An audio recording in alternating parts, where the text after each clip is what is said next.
പരിശുദ്ധ പരമദിവ്യകാരുണ്യത്തിന് നേരവും ആരാധനയും സ്തുതിയും പുകഴ്ചയും ഉണ്ടായിരിക്കട്ടെ. പരിശുദ്ധ പരമദിവ്യകാരുണ്യത്തിന് നേരവും ആരാധനയും സ്തുതിയും പുകഴ്ചയും ഉണ്ടായിരിക്കട്ടെ. ഉടമ്പടി ജീവിതത്തിൻ്റെ വ്യത്യസ്ത ജീവിതാനുഭവങ്ങളെയാണ് നമ്മൾ ഓരോ ദിവസവും സാക്ഷ്യങ്ങളിലൂടെ കേൾക്കുന്നത്. ഈ ആഴ്ചത്തെ കുറേ നല്ല സാക്ഷ്യങ്ങളുണ്ട്. അതിലൊരു സാക്ഷ്യം നിലമ്പൂരുന്ന രമ്യ വർഗീസിൻ്റെ സാക്ഷ്യമാണ്.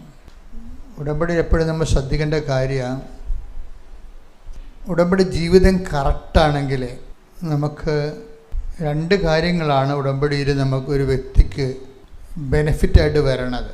ആൾക്കാരെ സ്വാഭാവികമായിട്ട് അന്വേഷിക്കുന്നതും നമ്മൾക്ക് ആലപ്പുഴ വരെ വെളുപ്പിനെ എഴുന്നേറ്റ് പോയത് അവിടെ ചെന്നുകൊണ്ട് എന്താണ് ബെനിഫിറ്റ് എന്നാണ്. കാര്യം വെളുപ്പിനെ എഴുന്നേക്കുന്നത് നിസ്സാര കാര്യമല്ലേ ഈ മഴക്കാലത്ത്. അപ്പോൾ 2 മണിക്ക് 3 മണിക്കൊക്കെ എഴുന്നേറ്റ് വന്നവരുണ്ട്. അപ്പം അങ്ങനെ വരുമ്പോൾ ഇത്രയും ഈ ഉറക്കം നിന്ന് കഷ്ടപ്പെട്ട് ഇവിടെ വരുന്നതുകൊണ്ട് എന്താണ് ബെനിഫിറ്റ് എന്ന് സാധാരണഗതിയിൽ ഫസ്റ്റ് പ്രയോറിറ്റി ആൾക്കാർ ചിന്തിക്കുന്നത് അങ്ങനെയാണ്. എനിക്ക് പറയേണ്ട 2 ബെനിഫിറ്റുണ്ട്. ഒന്ന്, ബ്ലെസ്സിങ് സുനിശ്ചിതമാണ്, നമുക്കൊരു അംബിഗസ് ആയിട്ട് വരത്തില്ല. സംഭവിക്കാം, സംഭവിക്കാതിരിക്കാം, അങ്ങനെ വരത്തില്ല. എന്താ കാര്യത്തിൽ ഇത് ബൈലാറ്ററൽ എഗ്രിമെൻ്റ് ആണല്ലോ. അതാണ് എൻ്റെ പ്രത്യേകത. ഈ 2 സൈഡ് ലോക്ക് ചെയ്യണ പോലെയുള്ള വിഷയമാണ്. ദൈവത്തോട് നമ്മൾ പരിശുദ്ധ അമ്മയുടെ മധ്യസ്ഥതയിലാണ് ഉടമ്പടി ചെയ്യുന്നത്. അപ്പം കൃപാസനത്തിൽ ഉടമ്പടി ചെയ്യുമ്പോൾ ഉണ്ടാകുന്നൊരു വിഷയം അതുകൂടി നിങ്ങൾ അറിയണം നല്ലതാണ്. ഒരു മനുഷ്യൻ, ഞാൻ ചില സ്ഥലത്ത് ഓർക്കും മലയാളികളായ നമ്മൾ എന്തൊരു ഭാഗ്യവാന്മാരാണെന്ന്. കാര്യം ഈ മലയാള സഭയിലാണല്ലോ ഈ വെളിപ്പാട് വന്ന ഉടമ്പടിയുടെ. ഞാൻ ആസ്ട്രേലിയയിൽ ധ്യാനിപ്പിക്കാൻ പോയപ്പോൾ അവിടെ ഒരു 8 വൈറ്റായിട്ടുള്ള ആൾക്കാർ വന്നു. അവർ കുറച്ച് ദിവസങ്ങൾ അവിടെ ആ ധ്യാനത്തിൽ പങ്കെടുത്ത്. പക്ഷേ നമ്മളൊരു മലയാളികൾ മലയാളം ധ്യാനം കൂടുന്ന പോലെ അവർക്ക് അത്രയ്ക്ക് ലളിതമായി അഭിഷേകമായിട്ട് കിട്ടാൻ ഭാഷയുടെ പരിമിതികളുണ്ട്. ഞാൻ പറഞ്ഞു വരുന്നത്, നമ്മുടെ സഭയിലെ ദൈവം ഇപ്പം എല്ലാ രാജ്യങ്ങളിലുമൊക്കെ ഇപ്പോൾ ഉടമ്പടി ധ്യാനം നടത്തിയെന്ന് തോന്നുന്നു. ഇനിയിപ്പോൾ ആസ്ട്രേലിയയിലും സ്വീഡനിലും ജർമ്മനിയിലും ധ്യാനമുണ്ട്. അത് 1 വർഷം 3 ധ്യാനമേ എടുക്കത്തുള്ളൂ. കൃപാസനത്തിൽ അച്ഛൻ എപ്പോഴും ഉണ്ടാകേണ്ടത് കാരണം ഞാൻ പോയാൽ ഒരു 3 ദിവസം 4 ദിവസം കഴിഞ്ഞിട്ട് ധ്യാനം കഴിഞ്ഞിട്ട് അപ്പം തന്നെ അടുത്ത ഫ്ലൈറ്റിൽ പോരും. അവിടെ നിൽക്കാനോ കറങ്ങാനോ ഒന്നും നിൽക്കത്തില്ല. കാര്യം എന്ന് വെച്ചാൽ ഈ കൃപാസനത്തിൽ എനിക്ക് ഈ ആൾക്കാർ ഇവിടെ വന്ന് നിൽക്കുമ്പോൾ ഈ എപ്പോഴും പുറത്തു പോയാലും ഈ ചിന്തയായിരിക്കും. ക്യാൻസർ രോഗികൾ ഇപ്പോൾ കൃപാസനത്തിൽ വന്ന് കാണും, അല്ലെങ്കിൽ ജപ്തി നടപടിക്കാർ വന്ന് കാണും. അപ്പോൾ അത് ആ ചിന്ത ഉള്ളത് കാരണം ഉടനെ പോരും. അപ്പം എന്താ വിഷയം എന്ന് പറഞ്ഞത്, മാതാവ് പ്രത്യക്ഷപ്പെട്ട ഇടത്ത് നിന്ന് വേറെ ഒരിടത്തും പോകുന്നത് പ്രത്യേകിച്ച് മാതാവിന് എന്തുമാത്രം പ്രചോദനം ഉണ്ടാകുമെന്ന് അറിയത്തില്ല. പിന്നെ ഞാൻ മുമ്പ് പറഞ്ഞ പോലെ ഒരു ഗുണമെന്ന് പറയുന്നത്, നിങ്ങൾക്കൊണ്ട് ഉണ്ടാകുന്ന ഗുണം, ഉടമ്പടി എടുക്കുമ്പോൾ ഉണ്ടാകുന്ന ഗുണം, കൃപാസനത്തിൽ ഉടമ്പടി എടുക്കുമ്പോൾ ഒരു പ്രത്യേക ഗുണമുണ്ട്. ഞാനെന്നെ പ്രൊമോട്ട് ചെയ്യാൻ വേണ്ടി ഇങ്ങനെ ഒരു ലെവലിൽ സംസാരിക്കുകയല്ല. ഞാൻ എൻ്റെ പ്രാർത്ഥനയിൽ എൻ്റെ മനസ്സിൽ കർത്താവ് തോന്നിച്ച ചില കാര്യങ്ങൾ നിങ്ങളുമായിട്ട് വളരെ സീരിയസ് ആയിട്ട് പങ്കുവെക്കുകയാണ്. അതിലൊരു കാര്യം എന്ന് പറയുന്നത്, കൃപാസനത്തിൽ ഉടമ്പടിയിൽ നമ്മൾ സാക്ഷികളാകേണ്ട ഒരു ആവശ്യം നമ്മളെക്കാളുപരി ദൈവത്തിൻ്റെതാണ്. അതാണ് എൻ്റെ ഒരു പ്രത്യേകത. എന്താ ദൈവത്തിൻ്റെ ആണെന്ന് ചോദിച്ചു കഴിഞ്ഞാൽ, 2004 ഡിസംബർ 7-ാം തീയതി അമ്മ പ്രത്യക്ഷപ്പെടുമ്പോൾ ദുരന്തമുണ്ടാകാൻ പോകുന്നു, പ്രാർത്ഥിക്കണമെന്നാണ് പറഞ്ഞത്. അപ്പോൾ എന്ത് പ്രാർത്ഥിക്കണമെന്ന് നമുക്കറിയത്തില്ലായിരുന്നു. നമ്മളത് കാരണം ആൾക്കാർക്ക് തിരി വെഞ്ചരിച്ച് കൊടുത്തു. 1/2 കിലോ ഉള്ള തിരിയാണ് വെഞ്ചരിച്ച് കൊടുത്തത്. അന്നത്തെ പ്രാർത്ഥനാ ഗ്രൂപ്പുകാർക്ക് 120 പ്രാർത്ഥനാ ഗ്രൂപ്പുകാർക്ക് അന്ന് വെഞ്ചരിച്ച് കൊടുത്തിട്ടുണ്ട് തിരി, 1/2 കിലോ ഉള്ള പച്ചത്തിരി. പച്ചത്തിരി ഇന്ന് നമ്മൾ ഉപയോഗിക്കുന്ന പോലെ നമ്മൾ ഉടമ്പടി പുസ്തകം എഴുതിയപ്പോൾ അമ്മ പറഞ്ഞു തന്ന കളറൊന്നുമല്ല ഞാൻ അന്ന് ഉപയോഗിച്ചത്. മാർക്കറ്റിൽ പോയപ്പോൾ കിട്ടിയത് പച്ചത്തിരിയായിരുന്നു. അതുകൊണ്ട് ഒരു തിരി 1 കിലോ ഉണ്ടായിരുന്നു. അത് അങ്ങനെ 120 എണ്ണം മേടിച്ചു. എന്നിട്ട് 120. എന്നിട്ട് ഞാൻ ഈ ആൾക്കാരോട് പറഞ്ഞു, അന്ന് കടലോരത്ത് എനിക്ക് കുറേ പ്രാർത്ഥനാ ഗ്രൂപ്പുകളുണ്ടായിരുന്നു കൃപാസനത്തിന്. അപ്പോൾ പുന്നപ്പുറ മുതൽ കൊച്ചി വരെയുള്ള പ്രാർത്ഥനാ ഗ്രൂപ്പിന് പറഞ്ഞു കൊടുത്ത്, ഇതുകൊണ്ട് ഇനി കടലോരത്ത് വെച്ച് പ്രാർത്ഥിക്കണം. അപ്പോൾ കടലോരത്തെക്കുറിച്ച് എന്തിനാണ് അങ്ങനെ പറഞ്ഞതെന്ന് എനിക്കറിയത്തില്ല, അതിപ്പോഴും അറിയത്തില്ല. ഞാൻ ചെല്ലാനത്ത് ചെല്ലുമ്പോൾ കഴിഞ്ഞ ഒരു 2-3 വർഷം മുമ്പ് ഞാൻ ചെല്ലാനത്ത് ചെല്ലുമ്പോൾ അവിടുത്തെ ചേട്ടത്തിമാരെല്ലാം എന്നെ കണ്ട് എന്നെ വിളിച്ചുകൊണ്ട് പോയി കടലോരത്ത് കൊണ്ടുപോയി നിർത്തിയിട്ട് ഇവിടെയാണ് ഞങ്ങൾ തിരി കത്തിച്ചതെന്ന് പറഞ്ഞ് എന്നോട്. അച്ഛനന്ന് പറഞ്ഞില്ലേ 2004 തിരി കത്തിച്ച് പ്രാർത്ഥിക്കാൻ, ഇവിടെയാണ് ഞങ്ങൾ തിരി കത്തിച്ചതെന്ന്. അപ്പം ഞാനവിടെ മുട്ട നിന്ന് പ്രാർത്ഥിച്ച്. അപ്പം എനിക്കറിയാവില്ല എൻ്റെ ഗൗരവം എന്താണെന്ന്. അവരെന്ന് പ്രാർത്ഥിച്ചതാണ്, പക്ഷെ ഞാൻ ആ സ്ഥലം കണ്ടപ്പോൾ മുട്ടയിൽ നിന്ന് പ്രാർത്ഥിച്ച്. അപ്പോഴേ അതിന് ശേഷം സുനാമി ഉണ്ടായെന്നുള്ള കാര്യം സത്യമാണ്. പക്ഷേ ഞാനങ്ങനെ ധരിച്ചത് കാരണം ഒരു മടിയനായിട്ടിരുന്ന് അങ്ങനെയല്ല, അമ്മ പറഞ്ഞ ദുരന്തം സംഭവിച്ചല്ലോ എന്നുള്ള രീതിയിലായിരുന്നു എൻ്റെ മനസ്സിൽ ആദ്യത്തെ സെറ്റിൽമെൻറ്റ്. പിന്നെയാണ് ഈ ദുരന്തം ഒഴിയാത്ത ഒരു ലോകത്തെ നമ്മൾ കാണുന്നത്. അതുകൊണ്ടോട് തീർന്നില്ലല്ലോ. പിറ്റേ 2 കൊല്ലം കഴിഞ്ഞപ്പോൾ ചിക്കൻ ഗുനിയ വന്നു. ചിക്കൻ ഗുനിയയുടെ ആൾക്കാർ ഇന്നും കോവിഡ് വന്ന ആൾക്കാർക്ക് വലിയ കുഴപ്പമില്ല, സുഖപ്പെട്ടവർക്ക്. ചിക്കൻ ഗുനിയ സുഖപ്പെട്ടവർ ഇപ്പോഴും മുടന്തി നടക്കുന്നുണ്ട്. ഇപ്പം ചിക്കൻ ഗുനിയ ഒരു 3 വർഷത്തോളം നിന്നായിരുന്നു. ഇവിടെ അന്നൊരു സിസ്റ്റർ വർക്ക് ചെയ്യുന്നുണ്ടായിരുന്നു, അവർക്ക് ഇവിടെ ചിക്കൻ ഗുനിയ പിടിച്ചു. പിന്നെ അവരിങ്ങനെ മുടന്തി നമുക്ക് കണ്ടപ്പോൾ സങ്കടം തോന്നി. അപ്പോഴും എൻ്റെ തലയിൽ ചെന്നില്ല, ഇത് അമ്മ ദുരന്തമുണ്ടാകുമ്പോൾ നമ്മൾ പ്രാർത്ഥിക്കണമെന്ന് പറഞ്ഞ കേസൊക്കെയല്ല ഇത് നടന്നുകൊണ്ടിരിക്കണമെന്ന്. അപ്പോഴെനിക്ക് തോന്നിയില്ല. അതിനുശേഷം പിന്നീട് ഒരു 12 ആയപ്പോൾ നിപ്പ വൈറസ് വന്ന് കുറേ ആൾക്കാരെ നക്കിക്കൊണ്ടുപോയി, വവ്വാല് വന്ന് നക്കിക്കൊണ്ടുപോയി.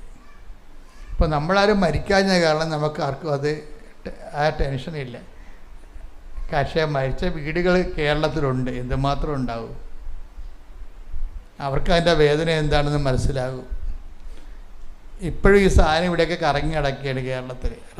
ആൾക്കാരൊക്കെ റംബുട്ടാനൊക്കെ വെട്ടി മാറ്റണം അല്ലേ, എന്താ ആവേശത്തോടെ വെച്ചതാണ്.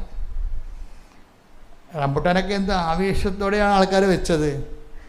അപ്പോൾ ഈ ദിവസങ്ങളിൽ ഈ പലയിടത്തും റംബുട്ടാൻ ഈ വവ്വാല് വരണത് കാരണമേ, റംബുട്ടാൻ പഴുത്ത് കഴിയുമ്പോൾ വവ്വാല് വരുമല്ലേ, വവ്വാലിൻ്റെ കൂടെ നിപ്പ വരുമല്ലേ. അപ്പോൾ കാരണം ആൾക്കാർ പേടിച്ച് റംബുട്ടാൻ വെട്ടുകയാണ്. ഇപ്പം നിങ്ങൾ വീട്ടിൽ പോയി വെട്ടേണ്ട കാര്യമൊന്നുമില്ല കേട്ടോ, നല്ലോണം പ്രാർത്ഥിച്ചാൽ മതി. നമ്മുടെ വിശ്വാസത്തിലല്ലേ നമ്മൾ ജീവിക്കുന്നത്. ഇപ്പം എന്നാ വിഷയം എന്ന് പറയണത്, ഈ ദുരന്തമെന്ന് പറയുന്ന ഒരു വിഷയം ഇങ്ങനെ ചുമ്മാ ഇങ്ങനെ എവിടെയോ ഏതോ സ്ഥലമെടുത്തവർ സ്വന്തമായിട്ട് ഇവിടെ വീട് വെച്ച് താമസിക്കുകയാണ്. ഒരെണ്ണം കഴിയുമ്പോൾ ഒരെണ്ണം, അത് കഴിയുമ്പോൾ ഒന്ന് സമാധാനമായപ്പോഴാണ് പ്രളയം വന്നത്. പ്രളയം 99 പ്രളയത്തെക്കുറിച്ച് ഞാൻ വീഡിയോ കണ്ടിട്ടുണ്ട്, അതിൻ്റെ പഴയകാല ചിത്രങ്ങൾ. പക്ഷെ അതിനേക്കാളും 3 ദുരന്തമാണ് പിന്നീട് നടന്നത്. അങ്ങനെ 2 പ്രളയം വന്ന്, പിന്നെ അതിൻ്റെ കൂടെ കോവിഡ് 2 പ്രാവശ്യം വന്ന്. അപ്പോൾ ഇത് ഇങ്ങനെ ഒരു 1/4 നൂറ്റാണ്ട് കാലം, അതെ ഇപ്പോൾ 2026 ആയില്ലേ, ഈ 1/4 നൂറ്റാണ്ട് കാലത്തോളം ഇങ്ങനെ മാറി മാറി ദുരന്തങ്ങൾ വന്നുകൊണ്ടിരിക്കുക. ഇതിൻ്റെ കൂടെയാണ് വ്യക്തി ദുരന്തങ്ങളൊക്കെ വരണത്. ഇപ്പം ഈ ദിവസങ്ങളിലുള്ള സാക്ഷ്യങ്ങളിലെ ചിലർ നല്ല കാലത്താണ് ഉടമ്പടി എടുത്തിരിക്കണത്. നല്ല കാലത്ത് എന്ന് വെച്ച് കഴിഞ്ഞാൽ അവർക്ക് ഉടമ്പടി എടുക്കേണ്ട ഒരു പ്രത്യേകിച്ച് കാര്യമൊന്നുമില്ല. പക്ഷെ മാതാവ് അവരോട് പറഞ്ഞ് ഉടമ്പടി എടുത്ത് നിൽക്കുന്നതാണ് നല്ലതെന്ന്. അതെന്താ വെച്ചാൽ നമ്മൾ ദൈവവുമായിട്ട് കുറേ ഇങ്ങനെ സത്യസന്ധമായിട്ട് ജീവിക്കുമ്പോൾ, എൻ്റെ മക്കളെ വളരെ സീരിയസ് ആയിട്ട് ഞാൻ പറയുകയാണ്, ദൈവമായിട്ട് നമ്മൾ വിശ്വാസത്തെ ജീവിക്കുകയാണെങ്കിൽ സത്യസന്ധമായിട്ട് ജീവിക്കണം. അല്ലാതെ അഴകുഴമ്പൻ ജീവിതം, നമുക്ക് നമ്മുടെ സമയവും പോകും, കാശും പോകും, കഷ്ടപ്പാടുമാണ് എന്നാൽ ഒന്നും അതുകൊണ്ട് മെച്ചവും ഉണ്ടാകത്തില്ല. അതാണ് ഈ അവിശ്വാസികളും വിശ്വാസികളും തമ്മിലുള്ള വ്യത്യാസം. നമ്മൾ വിശ്വസിക്കുന്നുണ്ടെങ്കിൽ, നിങ്ങൾ ദൈവത്തെ വിശ്വസിക്കുന്നുണ്ടെങ്കിൽ നമ്മളിങ്ങനെ ഒരു മേമ്പടിക്ക് വിശ്വസിച്ചേക്കാം. എന്നിട്ട് നമ്മൾ വിശ്വാസത്തെ നമ്മൾ ആചാരവുമായിട്ട് കണക്ട് ചെയ്ത് കളയും. നമ്മുടെ ഏറ്റവും വലിയ പരാജയം എനിക്ക് മനസ്സിലായത്, വിശ്വാസമുണ്ട്, പക്ഷേ വിശ്വാസത്തെ എന്തു ചെയ്യും? ആൾക്കാർ ആചാരവുമായിട്ട് കണക്ട് ചെയ്യും.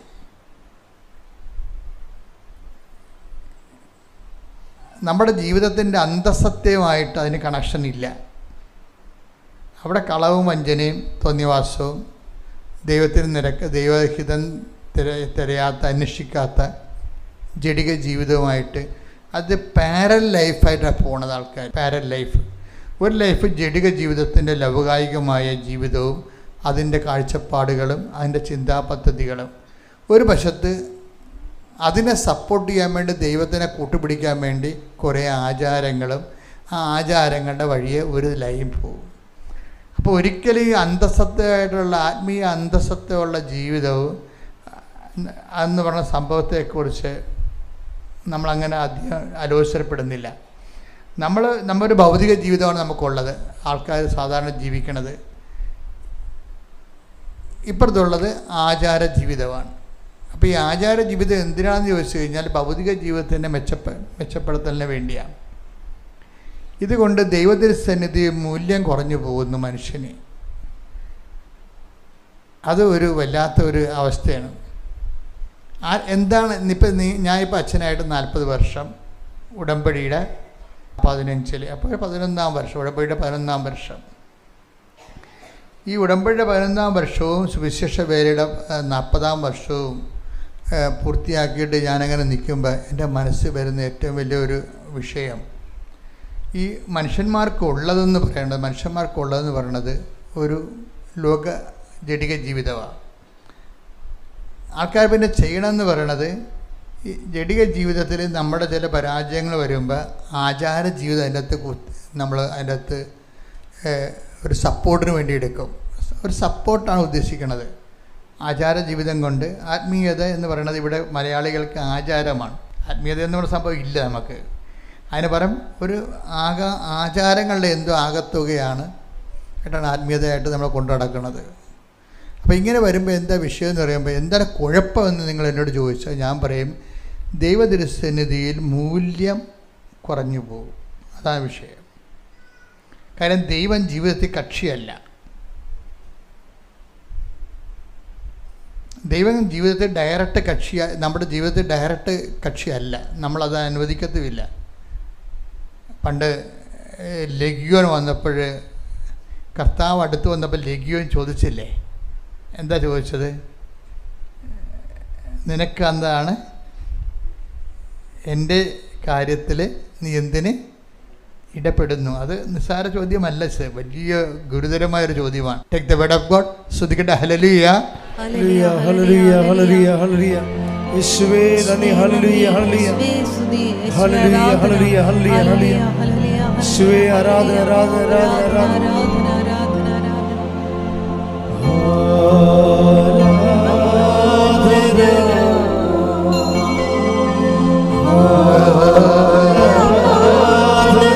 കൈകൾ വീശിക്കൊണ്ട് ദൈവസ്നേഹത്തോടെ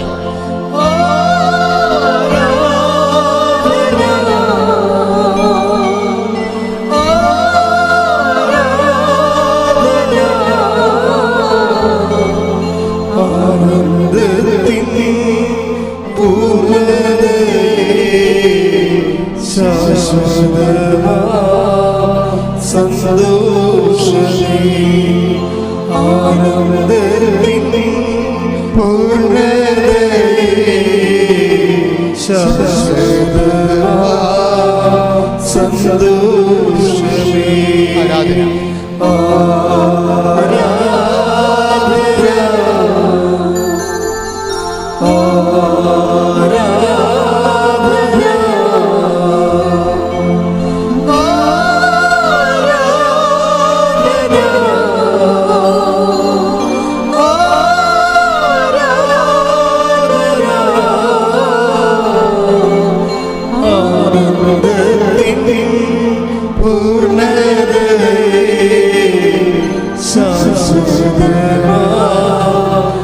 സന്തോഷമേ ആനന്ദത്തിൻ പൂർണ്ണതയേ സന്തോഷമേ.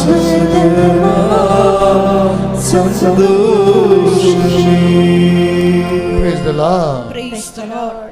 ലൂക്ക 8:28. ലൂക്ക 8:28. യേശുവിനെ കണ്ടപ്പോൾ അവൻ നിലവിളിച്ചുകൊണ്ട് അവന്റെ മുമ്പിൽ വീണ് ഉറക്കെ പറഞ്ഞു, യേശുവേ അത്യുന്നതനായ ദൈവത്തിന്റെ പുത്ര, നീ എന്തിന് എന്റെ കാര്യത്തിൽ ഇടപെടുന്നു? എന്നെ പീഡിപ്പിക്കരുതെന്ന് ഞാൻ നിന്നോട് അപേക്ഷിക്കുന്നു. അപ്പോൾ ഇതിൻ്റെ ഒരു വിഷയം എന്ന് പറഞ്ഞത് ഒരു നിലപാടിൻ്റെ ഭാഗമാണിത്. പിശാചിൻ്റെ ഒരു ആധ്യാത്മികതയാണത്. ഇപ്പം കേട്ടത് സ്പിരിച്വാലിറ്റി ഓഫ് എ സൈറ്റൻ ലിഗ്യോൺ. അയാളങ്ങനെ പറയുന്നതിൽ അയാളുടെ ഒരു ഷൂസിൽ നിന്ന് നമ്മൾ കാര്യങ്ങൾ കാണുകയാണെങ്കിൽ വലിയ തെറ്റില്ല.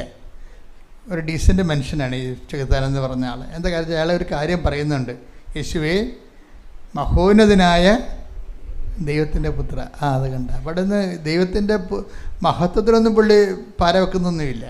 അത് പുള്ളിക്ക് അറിയാവുന്ന കാര്യമാണ്. അത് ഇടയ്ക്കൊക്കെ പിശാച് പറയും, നീ ആരാണെന്ന് എനിക്കറിയാം, ദൈവത്തിൻ്റെ പരിശുദ്ധനെന്നൊക്കെ പറയുന്നില്ലേ.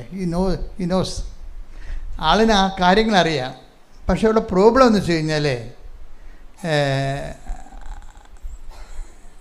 ജീവിതത്തിൽ ദൈവത്തെ കൂട്ടാൻ പിശാചിന് പറ്റത്തില്ല. അതുകൊണ്ടാണ് ചോദിക്കണത്, why should you disturb me, എന്നെ എൻ്റെ വഴിക്ക് വിട്ടേക്കാൻ പാടില്ല. അയാൾ വളരെ മാന്യനായൊരു മനുഷ്യനാണ്. എന്നുവെച്ചാൽ എൻ്റെ വഴിക്ക് വിട്ടേക്കാൻ പാടില്ല എന്നാണ്.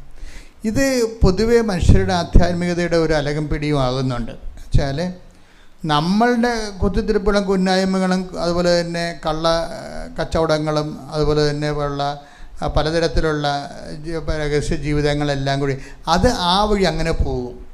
അവിടെ എന്നെ ഡിസ്റ്റർബ് ചെയ്യരുത്. ഞാനൊരു കുറച്ച് കംഫർട്ടാകുന്നൊരു മേഖലയാണത്. അതുകൊണ്ട് നീ മഹോന്നതനാണ്, ദൈവത്തിൻ്റെ പുത്രനാണ്, സ്തുതി വേണം, ബഹുമാനം വേണം, ആരാധന വേണം, എന്നാ സംഭവം തരണം, എനിക്കൊരു പ്രശ്നവുമില്ല. എൻ്റെ കംഫർട്ട് സോണിൽ എന്നെ ഡിസ്റ്റർബ് ചെയ്യരുത്. അതൊരു ഭയങ്കര സീരിയസ് ആയിട്ടുള്ള പിശാചിൻ്റെ ഒരു നിർദ്ദേശമാണ്. എൻ്റെ കംഫർട്ട് സോണിൽ എന്നെ ഡിസ്റ്റർബ് ചെയ്യരുത്. ഞാനൊരു സുരക്ഷിത മേഖലയിൽ അവിടെ എന്നെ ഉപദ്രവിക്കരുത്. ഞാൻ എൻ്റെ ജീവിതമായിട്ട് മുന്നോട്ട് പോയിക്കോട്ടെ എന്ന് പറയണം. ഇത് പിശാചിനും അല്ലെങ്കിൽ മനുഷ്യന്മാർക്കും ചില സമയത്ത് ഇതൊരു നിലപാട് ദൈവത്തോടുണ്ടാവും. ദൈവത്തോട് നിലപാടുണ്ടാകും.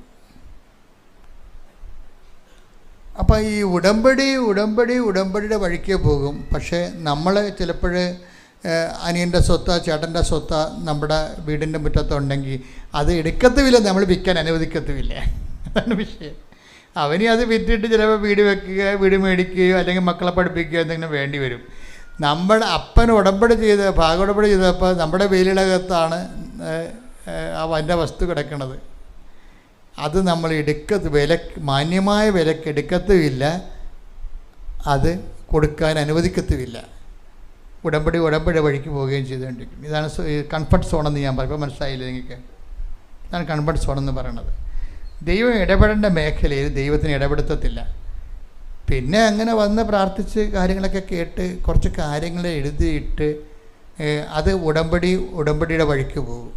ഇതുകൊണ്ടാണ് ഇതിൻ്റെ വരുന്ന വിഷയം പറയുന്നത്. ഇത് ഒന്നാമത്തെ ഉടമ്പടി നമ്മൾക്കിങ്ങനെ ഒരു വെസ്റ്റഡ് ഇൻട്രസ്റ്റ് ഉള്ള കാരണം നിങ്ങളൊരു കോമ്പറ്റൻ്റ് പാർട്ട്ണർ ആകത്തില്ല ഒരിക്കലും.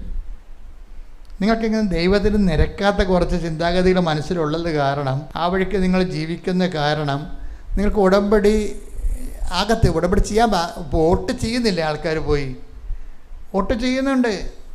വോട്ട് ചെയ്താലും ചില വോട്ടുകൾ അസാധുവാകുന്നുണ്ട്. നിങ്ങളെ വീട്ടിൽ നിന്ന് ഇറങ്ങുന്നുണ്ട്. അല്ല, അത് കറക്റ്റാണ്.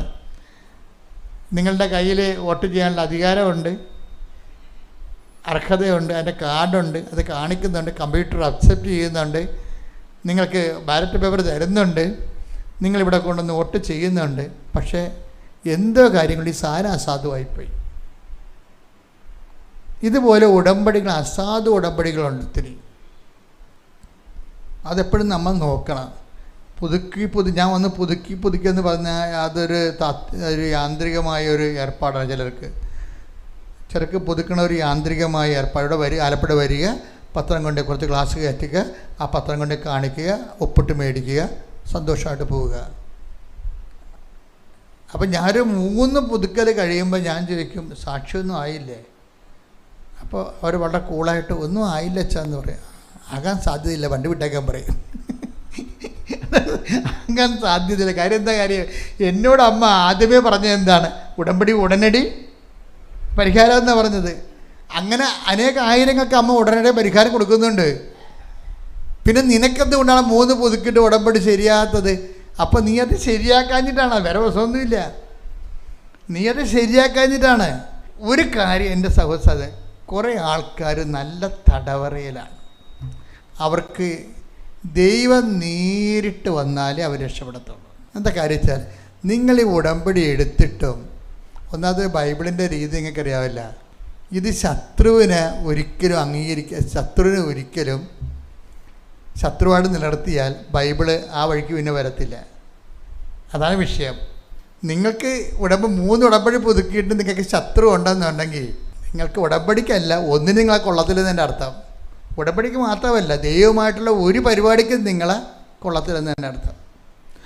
3 ഉടമ്പടി നിങ്ങൾ പുതുക്കിയിട്ടും നിങ്ങൾ സംസാരിക്കാത്തതും നിങ്ങൾ സഹകരിക്കാത്തതുമായിട്ടുള്ള ആൾക്കാരുണ്ടെങ്കിൽ, ഉടമ്പടിക്ക് മാത്രമല്ല ദൈവമായിട്ടുള്ള ഒരു ഏർപ്പാടിനും യു ആർ നോട്ട് ഫിറ്റ്. നിങ്ങൾ ഫിറ്റല്ല.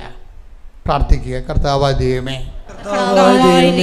സത്യസന്ധമായി അങ്ങയോട് ഉടമ്പടി ചെയ്ത് ജീവിക്കുവാൻ എന്റെ പരാധീനതകളെ പരിഹരിച്ചുകൊണ്ട് കർത്താവേ, നിന്റെ സ്നേഹത്തിന്റെ സാക്ഷിയാകാൻ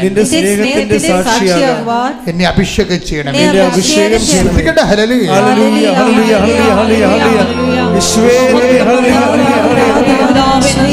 ദേവതാവേ മഹത്വം, ദേവതാവേ ആരാധന. ഹല്ലേലൂയ.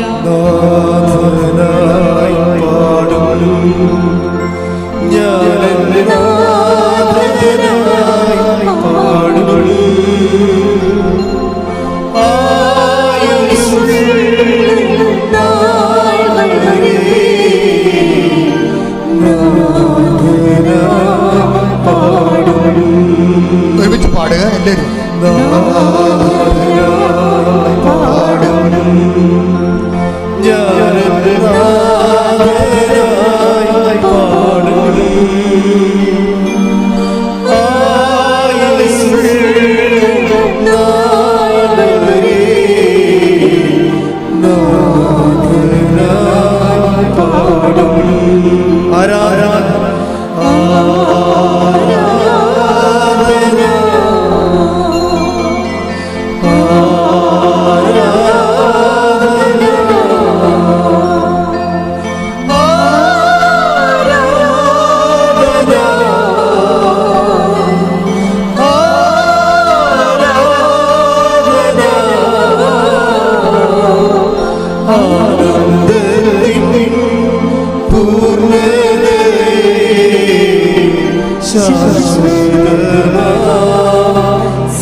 കൈകൾ നെഞ്ചത്ത് വെച്ചുകൊണ്ട് പരിശുദ്ധ പരമദിവ്യകാരുണ്യത്തിന് ആരാധനയും സ്തുതിയും പുകഴ്ചയും ഉണ്ടായിരിക്കട്ടെ.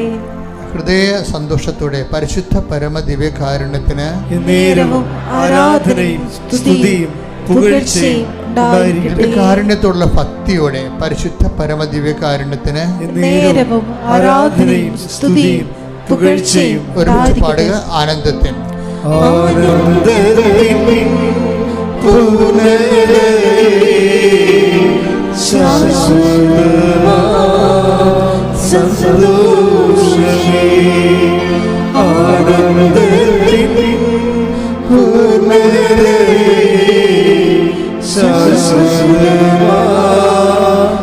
സന്തോഷമേ. ആരാധന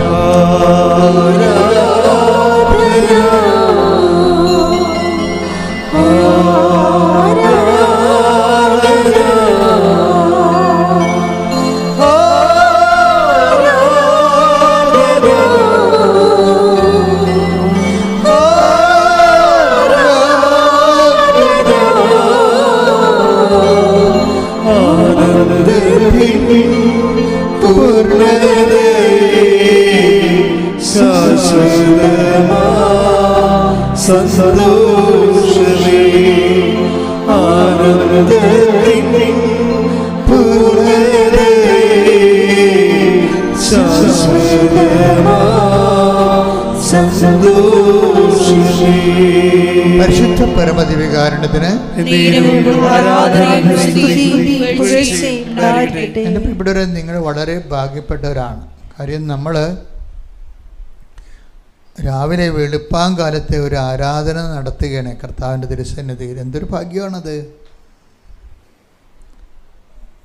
ഞാനധികം സംസാരിക്കാതെ ആരാധനയ്ക്ക് വേണ്ടി നിങ്ങളെ ഒരുക്കുന്നതിൻ്റെ കാരണം, നിങ്ങളെ ഈ ആരാധനയിലൂടെ കർത്താവ് മഹത്വപ്പെടുകയും നിങ്ങൾ വെറും കൈയോടെ പറഞ്ഞു വിടാതിരിക്കാൻ വേണ്ടി കർത്താവ് പറഞ്ഞില്ലേ, ജനക്കൂട്ടത്തെ കണ്ടപ്പോൾ എനിക്ക് അനുകമ്പ തോന്നുന്നു. എന്നിട്ട് പറഞ്ഞ എന്താണ്? അവരെ വെറും കൈയോടെ പറഞ്ഞു വിട്ടാൽ അവർ വഴിയിൽ തളർന്നു വീഴും. എന്തോ ഒരു ഈശോയാണ്. കൈയടിക്കട്ടെ, സ്തുതിക്കട്ടെ. ഹല്ലേലൂയ.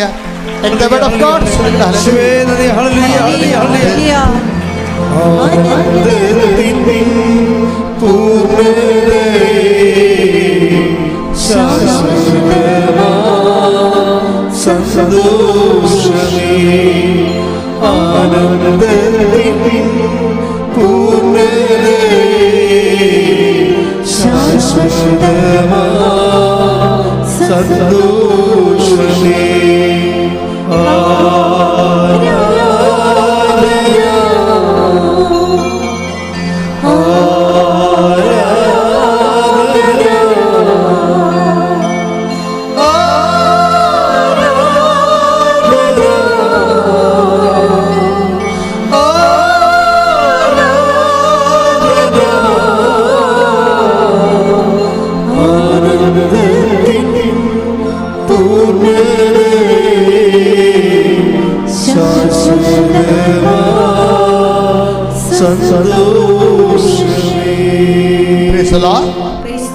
മത്തായി 15:32. മത്തായി 15:32. യേശു ശിഷ്യന്മാരെ വിളിച്ചു പറഞ്ഞു, ഈ ജനക്കൂട്ടത്തോട് എനിക്ക് അനുകമ്പ തോന്നുന്നു. 3 ദിവസമായി അവർ എന്നോട് കൂടെയാണ്. അവർക്ക് ഭക്ഷിക്കാൻ യാതൊന്നുമില്ല. വഴിയിൽ അവർ തളർന്നു വീഴാനിടയുള്ളതിനാൽ ആഹാരം നൽകാതെ അവരെ പറഞ്ഞയക്കാൻ എനിക്ക് മനസ്സ് വരുന്നില്ല. ഇതാണ് ഈശോയുടെ ഒരു മനസ്സ്. ഈ ഈശോയുടെ മനസ്സ് നമ്മൾ പരമാവധി ടാപ്പ് ചെയ്യണമെന്ന് അച്ഛൻ്റെ അഭിപ്രായം. ഈശോ എന്താ ഇങ്ങനൊരു മനസ്സ് ഇപ്പം ഈശോ പ്രകടിപ്പിക്കാൻ കാരണം എന്താണ്? അവർ 3 ദിവസമായി എന്നോട് കൂടെയായിരുന്നിട്ട്, അതാണ് വിഷയം. ഇവിടെയാണ് നമ്മൾ ശ്രദ്ധിക്കേണ്ട വിഷയം. ഇത് പോയിൻ്റ് അതാണ്. നമ്മൾ ഉടമ്പടി എടുത്താലും കർത്താവിൻ്റെ കൂടെയാണോ എന്നുള്ളത് എപ്പോഴും നമുക്ക് തന്നെ ഒരു സംശയമാകും. നിങ്ങൾക്ക് സംശയമില്ലെന്ന് വിചാരിച്ചോ, ഞാൻ കർത്താവിൻ്റെ കൂടെയാണോ എന്നുള്ള കാര്യത്തിൽ നിങ്ങൾക്ക് സംശയമില്ലാത്തൊരു സമയം വന്നാൽ നിങ്ങളെ വന്ന് എന്നെ അറിയിക്കണമെന്ന് ഞാൻ പറയുന്നു. കാര്യം എന്താ? നിങ്ങൾ അഭിഷേകത്തിലാണ്. നിങ്ങൾക്ക് കർത്താവിൻ്റെ കൂടെയാണെന്ന് നിങ്ങൾക്ക് നിങ്ങളുടെ ഹൃദയം നിങ്ങളോട് വഞ്ചിക്കാതെ പറഞ്ഞാൽ, യു ആർ വിത്ത് ജീസസ് എന്ന് പറഞ്ഞാൽ, അതാണ് അഭിഷേകത്തിൻ്റെ ഒരു ടൈം എന്ന് പറയണത്. ഒന്ന് പ്രാർത്ഥിച്ച കർത്താവ് ദൈവമേ, അങ്ങയോട് കൂടെയായിരിക്കുവാൻ വാക്കിലും പ്രവൃത്തിയിലും ജീവിതത്തിലും അങ്ങയോട് കൂടിയായിരിക്കുവാൻ എന്നെ അനുഗ്രഹിക്കണമേ. അമ്മേ പരിശുദ്ധമ്മേ, കൃപാസനത്താറേ, ജീവനോടെ പ്രത്യക്ഷപ്പെട്ട ദേവമാതാവേ, ഈശോയുടെ കൂടിയായിരിക്കുവാൻ ഉടമ്പടിയിലൂടെ എന്നെ സഹായിക്കണമേ. ഹല്ലേലൂയ. യേശുവേ സ്തോത്രം, യേശുവേ നന്ദി, യേശുവേ ആരാധന. ഇതുപോലെ തന്നെ ഒരു വാക്കാണ് ഇതിൻ്റെ അകത്ത് വരണത്. ഇപ്പോൾ ഉടമ്പടി എടുക്കുമ്പോഴും നമ്മളെപ്പോഴും ഒരു ആത്മശോധന കൂടി പോകണം. എന്താണ്? ഞാൻ കർത്താവിൻ്റെ കൂടെയാണോ? ഉടമ്പടി എടുത്തതിന് ശേഷവും നീ കർത്താവിൻ്റെ കൂടെ അല്ലെന്ന് എങ്ങാനും നിനക്ക് തോന്നിയാൽ ഞാൻ പറയും നീ വലിയ അപകടത്തിലാണെന്ന് പറയും. കാര്യം ഉടമ്പടിയുടെ അതിൻ്റെ ഒരു കണ്ടൻറ്റ് വൈസ് ഭയങ്കര റിച്ചാണ്. ഇത് എൻ്റെ ഒരു ബുദ്ധിയിൽ കണ്ടുപിടിച്ച കാര്യമല്ല. ഇത് ഉടമ്പടി അമ്മ തന്നതിന് ശേഷം പിന്നീട് ഇത് റൈറ്റ് ഡൗൺ ചെയ്യാൻ പറയും എന്നോട്. ഇപ്പം ഞാൻ തൈക്കാട്ടുശ്ശേരി പള്ളിയിൽ 2ാമത്തെ നിലയിൽ പുറത്തേക്ക് ചാടിച്ച് വെച്ചിരിക്കുന്ന ഒരു സിറ്റ് ഔട്ടുണ്ട്. അവിടെ ഇരുന്ന് ഞാൻ ഒറ്റയ്ക്ക് ഉണ്ടാകത്തുള്ളൂ. ഗേറ്റ് അടച്ച് കിടക്കും. ആ അടച്ച ഗേറ്റിൽ ഞാൻ ആ മതിലിൻ്റെ അകത്ത് ഒറ്റയ്ക്ക് ഇരുന്നുകൊണ്ട് സംഭവം എഴുതും. പ്രാർത്ഥിച്ച് ഒരു കൈ കൊന്തയും പിടിച്ച് ഒരു പേനയും പിടിച്ച് എഴുതും. അപ്പോൾ എഴുതുമ്പോൾ എന്താ എഴുതുന്ന ഒരു 3 മാസത്തിന് എഴുതുന്ന 3 ദിവസം 3-4 ദിവസം എഴുതിയിട്ടുള്ളൂ. ആ ദിവസത്തിനുള്ളിലൊന്നാണ് ഈ ഉപ്പ്, ഉപ്പ്, ഉടമ്പടി തൈലം, ഉടമ്പടി കാശുരൂപം എല്ലാം ഇത് വെളിപാട് വരുന്നത്. പിന്നീടാണ് ഇതിൻ്റെ വചനങ്ങളെല്ലാം കണ്ടുപിടിക്കാൻ ഞാൻ ജോൺ മോർസസോട് പറഞ്ഞു. ഇങ്ങനെ കുറേ സംഭവങ്ങൾ ഈശോ പറഞ്ഞിട്ടുണ്ട്. ഇതിൻ്റെ കറസ്പോണ്ടിങ് സഭയുടെ ടീച്ചിങ് കണ്ടുപിടിക്കാൻ പറഞ്ഞു. സഭ catechism of the Catholic church എന്ത് പറയുന്നു, വചനം എന്ത് പറയുന്നു, വത്തിക്കാൻ സൂനകദോസ് എന്ത് പറയുന്നു. കാര്യം നമ്മൾ പുതിയ പ്രാർത്ഥനാ രൂപങ്ങൾ വരുമ്പോൾ സഭയുടെ പ്രബോധനമായിട്ട് കൺകറൻ്റ് അല്ലെങ്കിൽ സിസ്മയായിട്ട് മാറും. അതുകൊണ്ടാണ് ഇത്രയും ഉടമ്പടി ഇത്രയും പുരോഗമിച്ചിട്ടും മെത്രാൻ പിതാക്കന്മാർ അത് ഒരു അഭിപ്രായ വ്യത്യാസം പറയുന്നതിൻ്റെ കാര്യം എന്താണ്? ഇത് കൺകറൻ്റാണ് സഭയുടെ പഠനവുമായിട്ട്. ഇന്നിപ്പോൾ 10,000-കണക്കിന് സാക്ഷ്യങ്ങളല്ലേ നമുക്കുള്ളത്. ആദ്യകാലങ്ങളിൽ തുടങ്ങുന്ന കാലത്ത് വലിയ സാക്ഷ്യങ്ങളൊന്നും ഇല്ലായിരുന്നല്ലോ. തുടങ്ങി വന്നതേ ഉണ്ടായിരുന്നുള്ളൂ. ആ ഡേഞ്ചറസ് ടൈമിൽ ഒത്തിരി അറ്റാക്ക് പോലും വന്ന് പുറത്ത് നിന്നൊക്കെ പലതരത്തിൽ. എന്നിട്ട് ഞങ്ങളാരും മൈൻഡ് ചെയ്തില്ല. എന്താ കാര്യം? അമ്മ തന്നിരിക്കുന്ന വെളിപാടുകൾ കറക്റ്റാണെന്ന് ഞങ്ങൾക്ക് ആന്തരിക ബോധ്യം ഉണ്ടായി. അതുകൊണ്ട് ഒരു വിഷയം മാറ്റാതെ അതേപടി തന്നെ മുന്നോട്ട് പോയി. പക്ഷേ എന്താ വിഷയമെന്ന് പറയണത്? എൻ്റെ സഹോദരൻ ശ്രദ്ധിക്കേണ്ട ഒരു വിഷയം, ഉടമ്പടി എടുത്തിട്ടും നമുക്കൊരാളിന് കർത്താവിൻ്റെ കൂടെ ആകാൻ പറ്റുന്നില്ലെങ്കിൽ അയാളൊരു ഡേഞ്ചറസ് പേഴ്സണാണ്, ഒരു ക്രിമിനലാണെന്ന് ഞാൻ പറയും. നമുക്കങ്ങനെ ആൾക്കാരെ ചാപ്പ കുത്താൻ പറ്റത്തില്ല. പക്ഷെ എന്നാലും ഉടമ്പടി എടുത്തിട്ടും ഈ തരികിട പരിപാടിയൊക്കെ ആയിട്ടാണ് ഇയാൾ പോണത്. ചുമ്മാ വയറ്റിപ്പഴപ്പിന് വേണ്ടി എന്തെങ്കിലും അനുഗ്രഹം ഈ അടിച്ചു മാറ്റാൻ വേണ്ടിയുള്ള തരികിട കാണിക്കുകയാണ് ദൈവത്തോടെങ്കിൽ ഹീസ് ഇൻ ഡേഞ്ചറസ് സോൺ. എന്താ കാര്യത്തിൽ ദൈവത്തെ ദുരുപയോഗിക്കുന്നു. അയാൾ മാറാൻ ഉദ്ദേശിക്കുന്നില്ല. ദൈവത്തെ അയാളുടെ ജീവിതത്തിലേക്ക് പ്രവർത്തിക്കാൻ ഉദ്ദേശിക്കുന്നില്ല. ദൈവം അയാളുടെ കൂടെ ജീവിക്കാൻ അദ്ദേഹം സമ്മതിക്കണില്ല. ദൈവത്തിൻ്റെ കൂടെ ജീവിക്കാൻ അദ്ദേഹം മനസ്സില്ല. പിന്നെ എന്താണ്? അനുഗ്രഹത്തിന് വേണ്ടി എന്തൊക്കെ ആചാരം കാണിച്ചു വെച്ച് നമ്മൾ പറ്റുമെങ്കിൽ അവർ അങ്ങനെയുള്ളവർ ചെയ്യത്തില്ല. അവർ ഭാര്യയെ കൊണ്ട് ഉടമ്പടി എടുപ്പിക്കത്തുള്ളൂ. ഭാര്യയെ കൊണ്ട് ഉടമ്പടി എടുപ്പിക്കുമ്പോൾ തന്നെ ഓർപ്പിക്കുക, ആ കുടുംബ ഉടമ്പടിയിലല്ല ഉടനെ. എന്താ കാര്യം? നിൻ്റെതാണ് ആവശ്യം. അപ്പം നിനക്കതിൻ്റെ അകത്ത് സന്മനസ്സില്ല. കർത്താവുമായിട്ട് ഉടമ്പടി ചെയ്യാനും ഉടമ്പടി അനുസരിച്ച് ജീവിക്കാനും നിനക്ക് മനസ്സുകൊണ്ട് താല്പര്യമില്ല. നിൻ്റെ മനസ്സിൽ പിന്നെയും പിന്നെ വേറെ ഒരു ഐറ്റം ആൾക്കാരുണ്ട്. അവർ ഉടമ്പടി ചെയ്യണമെന്ന് പറയുമ്പോൾ 3 മാസം അല്ലേ എന്ന് പറയാം. 3 മാസം അല്ലേ, 3 മാസം കഴിയുമ്പോൾ പിന്നെ അവർക്കിഷ്ടമുള്ള പോലെ തോന്നിവാസ ജീവിതം നയിക്കാതെ നമുക്ക് ദൈവമായിട്ട് അങ്ങനെ ഒരു റിലേഷൻ പറ്റുമോയെന്ന് എനിക്കറിയത്തില്ല. 3 മാസത്തേക്ക് വെടിപ്പും മെനയുമായിട്ട് നടക്കും. 3 മാസം കഴിയുമ്പോൾ പിന്നെ ദൈവത്തിന് നിരക്കാത്ത ജീവിതം ജയിക്കും. അങ്ങനെ ദൈവമായിട്ട് അങ്ങനെ ഒരു ഉടമ്പടിക്ക് സാധ്യതയില്ല. നിങ്ങൾക്കറിയാമല്ലോ, ദൈവത്തിന് 3 മാസമോ അല്ലെങ്കിൽ നമ്മളെപ്പോലുള്ള 70 കൊല്ലമൊന്നും അല്ല. ദൈവം നിത്യദൈവമായിട്ടുള്ളൊരു സന്ധി നിൽക്കുന്ന കാരണം ഒരു ഉടമ്പടികളും 3 മാസമായിട്ട് ചെയ്യാൻ പറ്റത്തില്ല. പിന്നെ നമ്മളെന്ത് എലിസബത്തും ഭവനത്തിൽ മാതാവ് ഇരുന്നതിൻ്റെ അനുസ്മരണയാണിത്. ഹൊബേദ് ഹെറോദിൻ്റെ വീട്ടിലെ വാഗ്ദാന പേടകം ഇരുന്നതിൻ്റെ അനുസ്മരണയാണ് 90 ദിവസം. അതാണ് ഒരു ഘടകമെന്ന് പറയണത്. അപ്പോൾ അതിൻ്റെ ബൈബിൾ കോൺസെപ്റ്റ് എടുത്തിട്ടാണ് ഈ 90 ദിവസം ഒരു ഒരു ഒരു ഒരു ഘടകം, ഒരു ഫസ്റ്റ് സ്റ്റെപ്പ് എന്നുള്ള രീതിയിൽ അത് എടുത്തിരിക്കണത്. പക്ഷേ ചില ആൾക്കാർ ഇപ്പോൾ ഈ സാക്ഷ്യങ്ങൾ കേൾക്കുമ്പോൾ എനിക്ക് മനസ്സിലാകുന്നതിൽ ഉടമ്പടി ഭയങ്കര ഒരു വിജയ രീതിയിലാണ് ഇപ്പോൾ പോയിക്കൊണ്ടിരിക്കുന്നത്. കാരണം ഉടമ്പടി ഒരു മനുഷ്യൻ്റെ എല്ലാ തരത്തിലുള്ള ജീവിത സംഘർഷങ്ങളെ എല്ലാം അവനെ അഭിമുഖീകരിക്കാൻ പഠിപ്പിച്ചും ജയിപ്പിച്ചും കൊണ്ട് ഉടമ്പടി വിജയമാതാവിൻ്റെ ഉടമ്പടി മുന്നേറുന്നത് നമുക്ക് കാണാം. അപ്പോൾ ഈ അവരുടെ സാക്ഷ്യങ്ങൾ കേൾക്കുമ്പോൾ എനിക്ക് തോന്നും ആ ഉടമ്പടി തന്നെയാണ് ദൈവത്തിൻ്റെ അനുഗ്രഹത്തിൻ്റെ അവസാന വാക്കെന്ന്. കൈയടിച്ച് ശ്രദ്ധിക്കട്ടെ. ഹല്ലേലൂയ.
പരിശുദ്ധ പരമ ദിവ്യകാരുണ്യത്തിന് ഇന്നലെ വൈകുന്നേരം നമ്മുടെ നിലമ്പൂരിൽ നിന്ന് രമ്യ വർഗീസ് എന്നും പറഞ്ഞ് ഞാൻ ആദ്യം പറഞ്ഞായിരുന്നു ആ സാക്ഷ്യത്തെക്കുറിച്ച്. വൈകുന്നേരം ഇന്നലെ ഒരു 3-4 മണിയായപ്പോൾ രമ്യ വർഗീസ് എന്നും പറഞ്ഞൊരു സഹോദരി ഒരു ഉടമ്പടി സാക്ഷ്യം പറഞ്ഞിട്ടുണ്ട്. അവർ 2021 ഉടമ്പടിക്കാരുത്തിയാണ്. ഇപ്പം എത്ര കൊല്ലമായി? 6 കൊല്ലമായി. 6 കൊല്ലമായിട്ട് ഒരു ഉടമ്പടിയില്ല, 5 കൊല്ലമായിട്ട് ഉടമ്പടിയില്ല.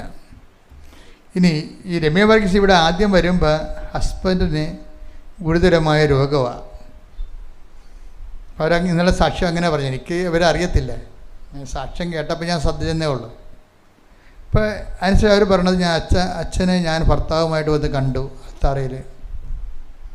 ഭർത്താവിൻ്റെ തലയിലച്ഛൻ കൈവച്ച് പ്രാർത്ഥിച്ചതിന് ശേഷം എന്നെ തട്ടിയെന്നാണ് പറഞ്ഞത്. എൻ്റെ അർത്ഥം എന്താണ്? എനിക്കത് മനസ്സിലായെന്ന്. അതാണ് അഭിഷേകം എന്ന് പറഞ്ഞത്. എനിക്കത് മനസ്സിലായെന്ന്. എന്താണ്? ദൈവഹിതം സ്വീകരിക്കണം. അതാണ് എൻ്റെ അർത്ഥം. അപ്പം ഞാൻ അവരുടെ ശരീരത്തിട്ട് ഇങ്ങനെ അവരുടെ ഭുജത്തിട്ട് ഇങ്ങനെ തട്ടുമ്പോൾ ഹി ഗോട്ട് അനോയിൻറ്റഡ്. അവർക്ക് അനോയിൻറ്റിങ് കിട്ടി. എന്താ കാര്യം? അവരിവിടെ കയറി വരുമ്പോൾ അമ്മ പറഞ്ഞായിരുന്നു ദുരന്തം ഉണ്ടാകാൻ പോകുന്നു, പ്രാർത്ഥിക്കണം. അപ്പോൾ അവർക്ക് മനസ്സിലായി ഉടമ്പടി എടുക്കാൻ അമ്മ ഉദ്ദേശിക്കുന്നുണ്ടെന്ന്. അപ്പോൾ ഭർത്താവുമായിട്ട് പോയി ഉടമ്പടി എടുത്തു. ഭർത്താവിനെ കൊണ്ടുവന്നു കഴിഞ്ഞ് പ്രാർത്ഥിച്ചു കഴിഞ്ഞപ്പോൾ ഞാൻ ഇവളെ തട്ടി. എന്നതിൻ്റെ അർത്ഥം എന്താ? ദൈവഹിത എന്തായാലും അത് സ്വീകരിക്കണം. എനിക്കപ്പോഴേ അത് മനസ്സിലായി, ആ ദൈവഹിതമാണ് വരുന്നത്. അപ്പം ഞാൻ അതിന് ശേഷം എൻ്റെ മനസ്സ് ഞാൻ ഒരുക്കി ദൈവഹിതം സ്വീകരിക്കാൻ വേണ്ടി. എൻ്റെ ഭർത്താവ് താമസിയാതെ കർത്താവിൻ്റെ അടുത്തേക്ക് പോയെന്നു. പക്ഷെ പിന്നീടുള്ള ലൈഫ് നമ്മൾ നോക്കണം. ആ ഉടമ്പടിയിൽ ചില ആൾക്കാർ ഇങ്ങനെ എന്തെങ്കിലും സംഭവിച്ചു കഴിഞ്ഞാൽ അതോടുകൂടി ഉടമ്പടി അവസാനിപ്പിച്ച് കളയും. ഇവളെ 3 കുഞ്ഞുങ്ങളും അതിനെ ഉള്ളത്, എല്ലാം കൈക്കുഞ്ഞുങ്ങളാണ്. 2 വയസ്സ് 4 വയസ്സൊക്കെ ഉള്ള കുഞ്ഞുങ്ങളാണ് ഉള്ളത്. ഈ 3 കുഞ്ഞുങ്ങൾ പ്രായമായ 2 മാതാപിതാക്കന്മാർ. അപ്പം നിലമ്പൂർ വനത്തിൻ്റെ അരികിൽ താമസിക്കുക. അപ്പോൾ എന്നാ വിഷയം എന്ന് വെച്ച് കഴിഞ്ഞാൽ അപ്പോൾ വനത്തിൻ്റെ അരികിൽ ഇപ്പോൾ നിങ്ങൾക്കറിയാവില്ല, അവർ പറയുന്നുണ്ട് വെള്ളപ്പൊക്കത്തിൻ്റെ കെടുതിയുള്ള സ്ഥലമാണ് ഇത്, ഞങ്ങൾ താമസിക്കണത്. ഒരു ഓടിട്ട ചെറിയ വീടാണ്. അവിടെ 2 മാതാപിതാക്കന്മാരുണ്ട്, 3 കുഞ്ഞുങ്ങളുണ്ട്. എനിക്ക് ഇങ്ങനെ ഒരു സംഭവം ഉണ്ടായിട്ട് ഞാൻ എനിക്കിതിൻ്റെ ആവിയും പുകയും ഒന്നും കർത്താവ് എന്നെ ഏൽപ്പിക്കണില്ല. അതാണ് വിഷയം. അത് നിങ്ങളറിയാം, ഉടമ്പടിയുടെ വേറെ ഒരു ലോകമുണ്ട്. കാര്യം ഇവരെന്ന് വെച്ച് കഴിഞ്ഞാൽ ഉടമ്പടിയെ എന്ന് പറഞ്ഞാൽ ഉടമ്പടിയോടാണ് ഉടമ്പടിക്കാണ് പ്രാധാന്യം കൊടുക്കുന്നത്, അല്ല ഉടമ്പടിയിലൂടെ ലഭിക്കുന്ന ആനുകൂല്യങ്ങൾക്കല്ല. ചില ആൾക്കാരുടെ സമീപനങ്ങളിൽ ചിലക്ക് വ്യത്യാസമുണ്ട്. ചിലക്ക് ആനുകൂല്യങ്ങൾക്കായിരിക്കും ചില ആൾക്കാർ 60% പ്രാധാന്യം കൊടുക്കുന്നത്.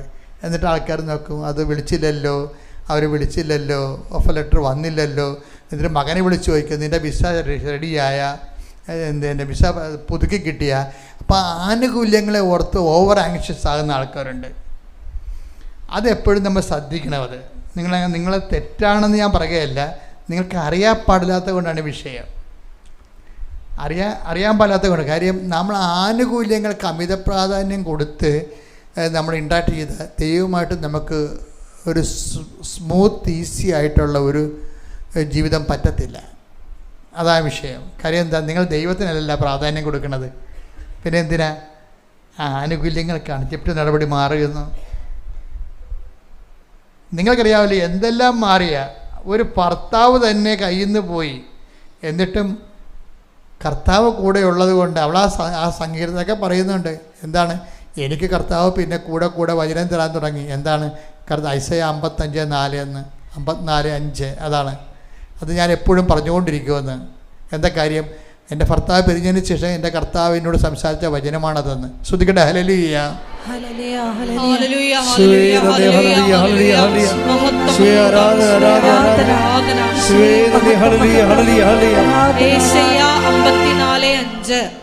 ഐസയ 54:5 നിന്റെ സൃഷ്ടാവാണ് നിന്റെ ഭർത്താവ് സൈന്യങ്ങളുടെ കർത്താവ് എന്നാണ് അവിടുത്തെ നാമം. ഇപ്പൊ എന്നാ സംഭവിച്ചിരിക്കണത്, അവൾക്കും കർത്താവിന് അങ്ങോട്ടും ഇങ്ങോട്ടും കാര്യങ്ങൾ അറിയാം. എന്താ, അതുകൊണ്ടാണ് ഇവൾക്ക് ആന്തരിക അഭിഷേകം കൊടുത്തിരിക്കുകയാണ്. ദൈവത്തിനറിയാവുമല്ലോ, ദൈവത്തിൽ നിന്ന് 2 ബെനഫിറ്റാണ് നമുക്ക് വരണത്. ഒന്ന് അനുഗ്രഹം എന്ന് പറയും. ചില അനുഗ്രഹങ്ങൾ കിട്ടേണ്ട കാര്യങ്ങൾക്ക് അനുഗ്രഹം തന്നെ കിട്ടും. ചില സമയത്ത് അനുഗ്രഹം അല്ലായിരിക്കും ആവശ്യമുള്ളത് അവിടെ. പിന്നെ എന്താ വേണ്ടത്, അഭിഷേകമായിരിക്കും. ഈ കിട്ടാത്ത അനുഗ്രഹത്തിൻ്റെ സ്പേസ് നിങ്ങൾക്ക് അനുഗ്രഹം അത് ബ്ലാങ്കായിട്ട് കിടക്കത്തില്ല ഒരിക്കലും. നിങ്ങൾക്ക് ആത്മീയത ശാസ്ത്രം അറിയാൻ പാടാത്തത് കൊണ്ടാണ് അങ്ങനെ സംഭവിക്കുന്നത്. ഒരു വിഷയത്തിന് അനുഗ്രഹം കിട്ടിയില്ലെങ്കിൽ ആ അനുഗ്രഹം കിട്ടാത്തത് ഇങ്ങനെ ബ്ലാങ്കായിട്ടൊക്കെ ഫീൽ ചെയ്യണത് നമ്മൾ ലൗകികമായിട്ട് ദൈവത്തെ സമീപിക്കുന്നത് കൊണ്ടാണ്. ദൈവത്തിന് പ്രാധാന്യം കൊടുത്താണ് എൻ്റെ മക്കൾ ജീവിതത്തെ റീഅറേഞ്ച് ചെയ്യണമെന്നുണ്ടെങ്കിൽ കിട്ടാത്ത അനുഗ്രഹത്തിന് ബദലായിട്ടുള്ള അതിനൊരു സബ്സ്റ്റിറ്റ്യൂട്ട് ഉണ്ട്. എന്താ കാര്യം, അത് അനോയിൻറ്റിങ് എന്ന് പറയും, അഭിഷേകമാണ്. എന്താ കാര്യം, അവിടെ ഭർത്താവ് ഉള്ളതിനേക്കാൾ പവർഫുള്ളായിട്ട് ആന്തരിക അഭിഷേകം കൊടുക്കും ഇവക്ക്. എന്നിട്ട് എന്താ, ഈ ഹോൾ ഫാമിലി ഈശോ ഏറ്റെടുക്കും.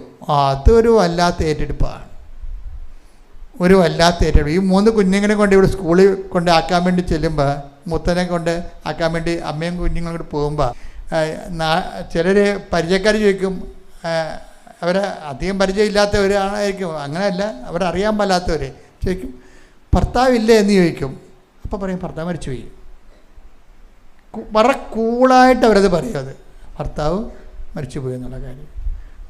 അല്ല അത് ഭർത്താവില്ലെന്ന് ചോദിക്കുമ്പോൾ അതിന് മുമ്പ് തന്നെ നെറ്റി തൊട്ടുള്ള സംഭവമൊക്കെ ഇങ്ങനെ മുഖമൊക്കെ മാറി ഒരു പ്രത്യേക ഈ ക്യാമറയുടെ മുമ്പിൽ വന്ന് സിനിമാ നടികളെ ഇങ്ങനെ കരയാമ്പണ പോലെ ഇങ്ങനെ ഭാവങ്ങൾ കാണിക്കത്തൊന്നുമില്ല. അവിടെ അവർക്ക് അഭിഷേകമുണ്ട്. അവിടെ ഭർത്താവ് മരിച്ചുപോയി, സമയമായപ്പോൾ കർത്താവ് തിരിച്ചു വിളിച്ചു. നമ്മളെല്ലാവരെയും വിളിക്കുമല്ല, ആരൊക്കെ കുറച്ച് പേരെ വിളിക്കാതെ ഇവിടെ ഇട്ടേക്കണമെങ്കിൽ നമുക്ക് പറയാം. നമ്മൾ കുറച്ച് പേരെ വിളിക്കാതെ ഇവിടെ ഇട്ടിട്ടുണ്ടെങ്കിൽ ഓക്കെ എന്ന് പറയും. അങ്ങനെയല്ലല്ല, ഇവിടെ ക്രിസ്ത്യൻസിനുള്ള ഏറ്റവും വലിയ വിഷയം എന്ന് പറയണത് ഇതൊരു നെഗറ്റീവ് അല്ല ക്രിസ്ത്യൻസിന്. എന്താ കാര്യം, കർത്താവിലേക്കുള്ള യാത്രയാണ്. ഇപ്പം നല്ല ബോധം. ഇപ്പോൾ ഇവിടെ നമ്മുടെ രമ്യ വർഗീസ് പറയണതേ, ഞാനിപ്പോൾ 6ാമത്തെ പുതുക്കലാണ്, 6 വർഷത്തെ പുതുക്കലാണ്. അപ്പോൾ ഈ പുതുക്കലിൻ്റെ ഉള്ളിൽ ഇന്ന് വരെ ഞാനൊരു നിയോഗം വെച്ചിട്ടില്ലെന്ന്. അതാണ് വിഷയം. ഇതിനാണ് ഈ ആന്തരിക അഭിഷേകം. ഇത്രയും ഈ നമ്മൾ വേറെ ആരെങ്കിലും ചിലർ ഈ 6 പുതുക്കളെന്ന് പറയുമ്പോൾ മിക്കവാറും 60 നിയോഗത്തിൻ്റെ സമയം കഴിഞ്ഞിട്ടുണ്ട്. ഇവരുടെ ഒരു നിയോഗം വെച്ചിട്ടില്ല. നിയോഗം എന്താ വെച്ചാൽ നിത്യതയെന്ന് എഴുതിയിട്ടും പോകും. നിയോഗം എന്ന് പറയുമ്പോൾ 6 നിയോഗം ഉണ്ടല്ല, അവിടെ നിത്യതയെന്ന് എഴുതിയിട്ടും പോകും. എന്താണ് നിത്യതയെക്കുറിച്ച്? ഒരിക്കലേ ഈ ഏതോ ഉടമ്പടി ക്ലാസ്സിൽ കിട്ടിയ സമയത്ത് ഇവർക്ക് ആന്തരിക അഭിഷേകം കിട്ടി. That talk is for me എന്നുള്ള രീതിയിൽ കിട്ടി അവർക്ക്. ഇത് എന്നെക്കുറിച്ചോ എനിക്ക് വേണ്ടിയാണ് പറയണമെന്ന്. അപ്പോൾ അവർക്ക് അതിനകത്ത് അഭിഷേകം കിട്ടി. അപ്പോൾ പിന്നെ എന്താ, പിന്നെ നിയോഗങ്ങളൊന്നുമില്ല. നിയോഗങ്ങളില്ലാഞ്ഞിട്ടൊന്നുമല്ല, നിയോഗങ്ങൾ വെക്കണമെങ്കിൽ കുറേ വെക്കാം. എന്താ വെക്കണം? ഒന്നാമത്തെ വിഷയം എന്താ, ഇവർ PSC രണ്ട് റാങ്ക് ലിസ്റ്റ് ഉണ്ടായിരുന്നു, അതും രണ്ടും ക്യാൻസലായിപ്പോയി. 2 റാങ്ക് ലിസ്റ്റിലുണ്ടായിരുന്ന ആളാണിത്, ക്യാൻസലായിപ്പോയി.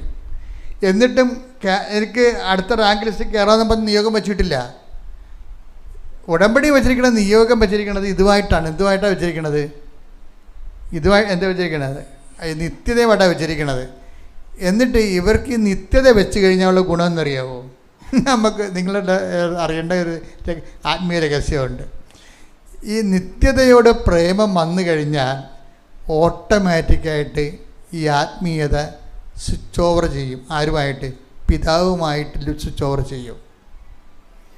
അതാണ് വിഷയം. കാര്യം നമ്മൾ പിന്നെ ഇപ്പം ഞങ്ങളൊക്കെ എല്ലാ കാര്യവും ഈ പിതാവിനെക്കുറിച്ച് ഓർക്കാത്ത ഒരു ദിവസം പോലും ഉണ്ടാകത്തില്ല. നിങ്ങളുമൊക്കെ പതുക്കെ അങ്ങനെ ലിങ്ക് ചെയ്യണം. കർത്താവ് പിരിയാൻ നേരത്തും പറഞ്ഞത് വിശ്വസിക്കുന്നവരെ ഞാൻ സ്നാനപ്പെടുത്തണം. പിന്നെ എന്താണ്, എൻ്റെ പേരല്ല ആദ്യം പറയേണ്ടത് അപ്പായുടെ പേരാണ് പറയേണ്ടത്. അപ്പായാണ് ഇതിൻ്റെ പിന്നിലെല്ലാം ഉള്ളതെന്ന് പറയും. അങ്ങനെ ഈശോ പറഞ്ഞത്. അപ്പം നമുക്ക് നിത്യതയെക്കുറിച്ച് ഒരു അഫിനിറ്റി വന്നാൽ ഓട്ടോമാറ്റിക്കായിട്ട് അപ്പായുമായിട്ട് ലിങ്കാവും. എൻ്റെ മക്കളെ അപ്പായുമായി ലിങ്കായി കഴിഞ്ഞാൽ പിന്നെ ഈ ആവശ്യങ്ങളൊക്കെ പിന്നെ ആരും പറയത്തില്ല. കർത്താവ് പറഞ്ഞിട്ടുണ്ട് അങ്ങനെ. എന്താണ്? അന്നാളുകളിൽ നിങ്ങൾ എന്നോട് ഒന്നും ചോദിക്കത്തില്ലെന്ന്. ശ്രുതികട ഹല്ലേലൂയ ഹല്ലേലൂയ ഹല്ലേലൂയ ഹല്ലേലൂയ. യേശുവേ നന്ദി. ഹല്ലേലൂയ ഹല്ലേലൂയ ഹല്ലേലൂയ. യേശുവേ ആരാധന ആരാധന ആരാധന. യേശുവേ മഹത്വം മഹത്വം മഹത്വം. ആത്മാ ദൈവമേ വരൂ, എന്നിൽ വസിക്കാൻ വരൂ. ആത്മാ ദൈവമേ വരൂ, എന്നിൽ വസിക്കാൻ വരൂ. ദാഹിച്ചു നിന്നെ ആരാധിക്കുന്നു, സ്വർഗ്ഗത്തിലിറങ്ങി വരണേ. ദാഹിച്ചു നിന്നെ ആരാധിക്കുന്നു, സ്വർഗ്ഗത്തിലിറങ്ങി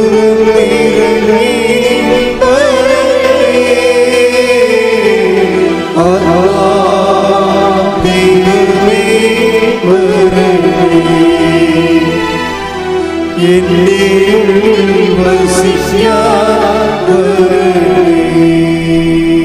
പരിശുദ്ധ പരമദിവ്യകാരുണ്യത്തിന് ആരാധനയും സ്തുതിയും പുകഴ്ചയും ഉണ്ടായിരിക്കട്ടെ. രമ്യയുടെ ഉടമ്പടി ഒരു സ്ട്രേഞ്ച് റൂട്ടിലൂടെയാണ് പോണത്. ശരിക്കും പറഞ്ഞാൽ രമ്യ ഉടമ്പടിയിൽ സർവപ്രാധാന്യം ദൈവത്തിന് മാത്രം കൊടുത്ത്,